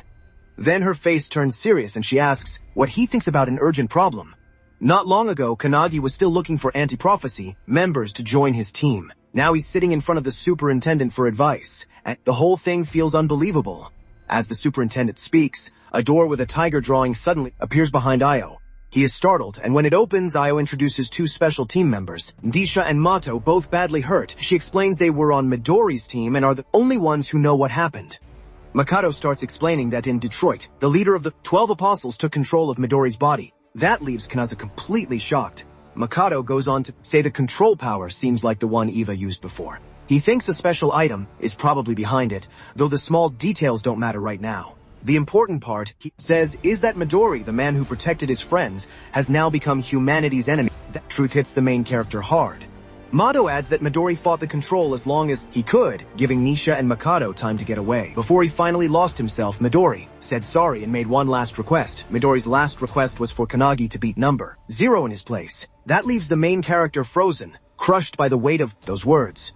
The assistant superintendent puts a hand on his shoulder and says he has high hopes for him. But first, he still needs to reach the 7-member minimum for his team. Right now, he only has Hanada, Akane, and Suo, so his first job is finding 3 more members and fast. With no time to waste, Kanagi runs off to find new members. He spots a young member of the Hibiki team and chases after him, begging him to join. The boy freaks out and runs away, yelling that he's never leaving the Hibiki team. Just when he thinks he's safe, Akane blocks his path and shows him a transfer letter signed by Hibiki. The boy can barely believe his captain approved it, but once he reads it, he realizes it's real and sadly agrees to join the main character's team. That gives Kanagi and Akane their 4th member. At the same time, Hana goes to find Akihina for the team. His way of doing it, though, is pretty strange. He starts doing an over-the-top leg, stomping move like it's an invitation, and Akihina just stares at him. Hanada says it's the captain's order and that he wants Akihina on the team. Akihina flatly says no, explaining he's aiming for the next captain exam. A captain spot opened up after Todoroki died. Hanada doesn't give up. He suddenly throws a strong kick at Akihina to test, but Akihina easily dodges it, showing off his strange dodging skill. Haneda only gets more interested. Now curious, Akihina offers a deal. If Han can touch him even once, within 60 seconds in the courtyard, then he'll join the team. Hana asks if anything is allowed, and when Akihina says yes, he wraps himself in a glowing dragon, ready to win. Akihina starts the timer on his laptop. Earlier, inside a limestone cave used by the anti-prophecy group, Akihina had met Captain Surakai, who was fishing in a 17th dimensional crack called the Underjaw. Surakai mentioned that he sometimes catches huge fish there. After noticing Akihina, he asked if he was taking the test to replace Todoroki's team. Akihina said yes, but added that he wanted to be a captain who doesn't die. Todoroki told him he could still reach that goal without becoming a captain. Akihina is shocked and asks if that means he isn't right for— As Todoroki pulls in a monster shark, he says Akihina is missing something. Back in the present, Han charges while Akihina keeps moving to avoid being touched. Even when Hana gets right up on him, he still can't land a single touch. Hana quickly realizes Akihina is using some kind of dog. It's Omni Ego, a skill Akihina has kept secret for a long time. Omni Ego let him teleport to a marked spot within 100 meters. He has to visit that place first, but once it's set, he can jump there very fast and accurately. No matter how many attacks Hana throws, Akihina slips past everyone. It's a tough fight, but Hana treats it like training, because one day he'll have to face Midori. While blinking around the courtyard, Akihina asks what Hana sees in Kanagi. Still attacking, Hana says he can't point out anything special. He throws another kick and admits he knows Akihina's idea of a good captain. Someone who makes the team's chance of survival better, even by a little. Hana says that sounds good, but he wouldn't trust a captain who cares only about staying alive. That annoys Akihina. But Hana explains that people who only think about saving themselves can't reach what they truly want. As he says that, he remembers his childhood, the day he found his family dead because of a prophecy. That moment made him promise to destroy every prophecy. In Kanagi, he saw someone who could actually do it. That's why he chose to follow him. Hearing that, Akihina finally gets what he's missing as a captain. Being someone others can count on, he goes back to dodging, sure he's about to win, and plans to remember this. Talk later, but with only 5 seconds left, Hanada starts texting someone and says the timing is perfect. Akihina is confused, and then Seo appears using his Kundula with Skyfall to attack from above. The attack rips apart the entire courtyard, destroying Akihina's teleport spots, and Hana moves in right away. He jumps off the building and uses a super fast kick to tear off a piece of Akihina's clothes. The timer hits 0, but that still counts as a touch, so Hanada wins. After landing, asks if destroying the whole courtyard was really worth it. Hanada just shrugs and thanks him for the help. In the back, Akihina is super angry, but after typing something into his laptop, he calms down and agrees to join Kanagi's team. Hanada and Sue celebrate with a high five. Around the same time, the main character and Akane bring in another new member, Ayu, who is in chains. He is shocked by the ruined courtyard, but Sue says he's counting on him to write the apology. Hanada tries to make things better and says Ren can probably fix it. Still, they have one problem left. They need one more member. Akane has no ideas and asks if Kanagi does. The main character points to the special team survivors, Icha, Mikado, and Nisha. Then he says he's already brought them into his team. For now, they'll fight under him. Elsewhere at the Watchtower, the remaining 12 apostles gather for a meeting. Only 5 are left, but they're sure they can win because they now have the strongest weapon in the world, Midori's body. To them, that means they're one step away from destroying the anti-prophecy group. Number 0 reminds them of their belief. They do everything to fully bring prophecy into this world. In the anti-prophecy research room, the assistant superintendent asks the director if he found what they needed. The director says yes, and explains that the Book of Doom the 12 apostles had was actually one book split into pieces. Using the 8 books Midori found, they figure out the current disaster matches a prophecy linked to a special rank called Bhagavad Gita. He says that to destroy the world, the 12 apostles need Midori's power, and that power alone is out over the sea. Midori flies with Hajime, one of the 12 apostles, toward a place they don't know. Midori suddenly asks if he's ever read the Gita, and Hajime says no, explains it's a Hindu holy book that teaches people to do their duty without thinking of themselves. He adds that whoever wrote the prophecy happening now must have really hated people. As they fly over Times Square, a family sees them and one child excitedly points out Midori as the world's strongest awakened person. Soon, the whole crowd notices, cheering and asking for pictures. They see Hajime too, calling him a samurai as the excitement grows. Then Midori tells Hajime to start. Right after that, he makes a ball of energy in hand. The crowd keeps cheering, having no clue what's about to happen. A father even takes a photo of his child with Midori behind them. Just before Midori shoots the energy ball upward, covering the sky, it turns into a huge tornado. And from inside it, the real Midori desperately screams for number 0. Stop, but it's too late. Number 0 has already used turbulence. Back at the anti-prophecy cafeteria, Kanagi is in the middle of a talk when Sua rushes over and quickly shows him his phone. It's breaking news. New York is burning after Midori's attack. The report says an awakened person destroyed the city. At the Everlasting Hut, American Team Superintendent Vice is yelling at Io to do something. He's furious that Midori wiped out a whole city. Tries to calm him, but the damage is huge, and many people are dead in New York, the center of the world's money. She explains that Midori wasn't acting by himself. The leader of the 12 apostles is controlling his body. They've already figured out that man is Warren Hastings, an Englishman. Yo thinks he might be working with invaders from another world. That surprises Vice. And Io goes on to say the 12 apostles are using special items that the anti-prophecy group can't control. To her, that means someone or something is helping them. Vice says Io is to blame since the man who destroyed a city came from their special team. He warns that the White House is even thinking about using nukes on Midori. But Vice knows nukes won't work on Midori and asks what Io plans to do. Back in cafeteria, Kanagi asks Sue if he finished lesson 15 with everyone else. Sue says yes, but then the main character shocks him by naming him vice captain of the main character's team. He tells him to keep everyone training until they get orders to go out. Akihina are always fighting, so they need to work on teamwork if they want to be perfect. Sue asks what Kanagi plans to do himself. Main character says he's going to sleep, and this time it'll be a very deep sleep. No one is allowed to wake him since it's a direct order. Sue accepts and chooses to trust him. Back at the Everlasting Hut, Io says face Midori with their strongest elite team. At headquarters, the main character reaches his room and falls asleep right away. In his dream, he draws his sword and trains with Hananoi while the other founders wake to guide him. But to Kanagi's shock, Hananoi instantly cuts him into pieces in one quick move. He heals right away only for Hananoi to slice him apart again. Hananoi reminds him that he was the one who asked for full power training, so now he'll be destroyed. With that, Hananoi rushes Kanagi at top speed. Another founder tries to step in, but Wantak and the mage stop him. The other founders argue that this kind of harsh training might work for a short time, but the main character is dying far too often. If this keeps up, his soul could break apart. Still, they all know Midori is the strongest awakened person of this time, and the main character as he is now can't beat him. This training is mean, but it might be their only chance to win.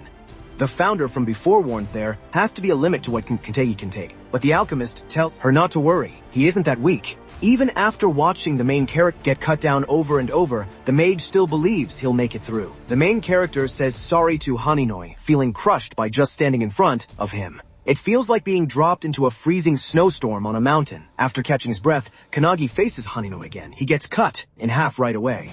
But this time he manages to cut off one strand of Haninoi's hair before he could even touch a hair. Now he finally has. How many times he dies, he refuses to give up. He gets back up again and again.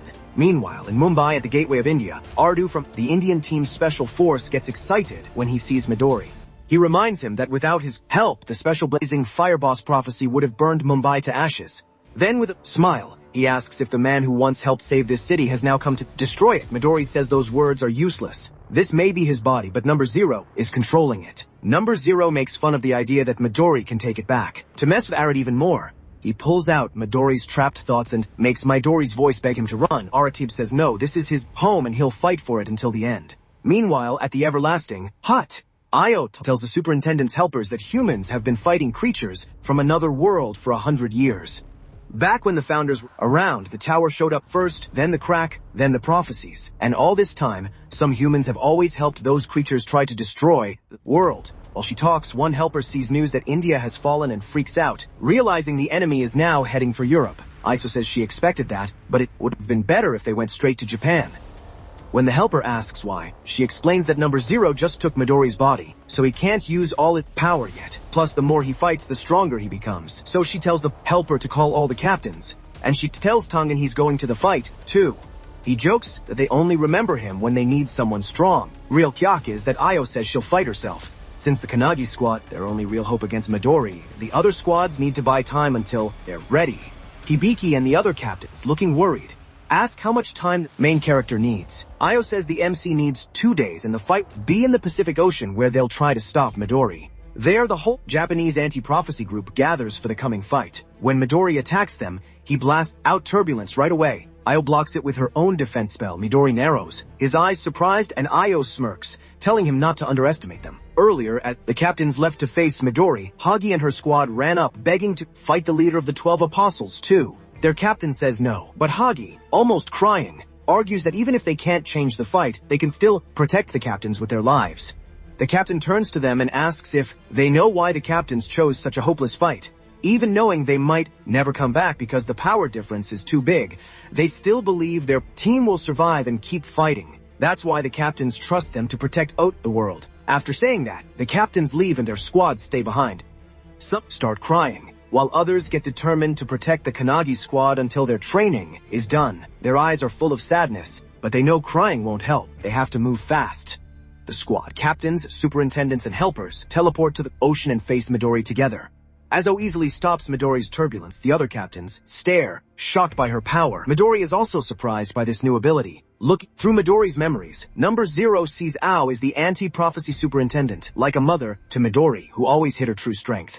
Ao tells him this is the first time in 100 years she's used her power in a fight. None of the captains have ever seen her go out. But now she uses her 88 mirror spell, which has 2 parts. The first part lets Ao completely stop any power as long as she understands how it works, giving her perfect defense. It's a direct counter, and it works perfectly with a mage's quick thinking. Midori doesn't wait. He blasts back with fiery turbulence, sending a storm of deadly tornadoes at Io. The captains realize this is the same move that destroyed India, but Io already knows it, so she easily knocks it away. Her spell's second part lets her copy any power after reflecting it with the first part. She fires back with her own tornadoes, and they smash Midori's attack. Midori quickly figures out how her power works, but then gets annoyed when he feels an attack. Coming from the side, one captain rushes in with Infinite Fist, hitting Midori with a non-stop attack. Every hit makes Midori's body feel numb, but even after all those punches, the captain is shocked to see him barely react. Then the captain grabs Midori in the air and tells the others to hit him while he holds him down. Hibiki instantly uses her sound vision skill. Phoenix and the other captains hit Midori with their strongest moves all at once. But Midori blasts back with Wall of Cutting Pearl,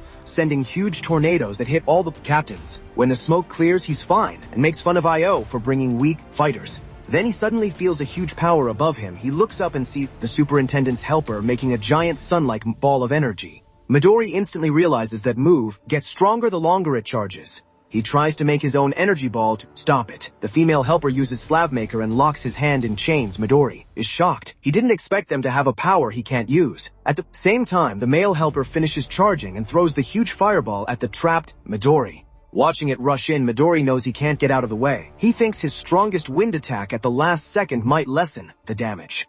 But then he sees another identical fireball coming from the other side made by Io with her mirror spell. The 2 fireballs crash together and explode, swallowing Midori in a huge blast. The link to the next episode should be appearing on your screen. Just click on it and you can watch it.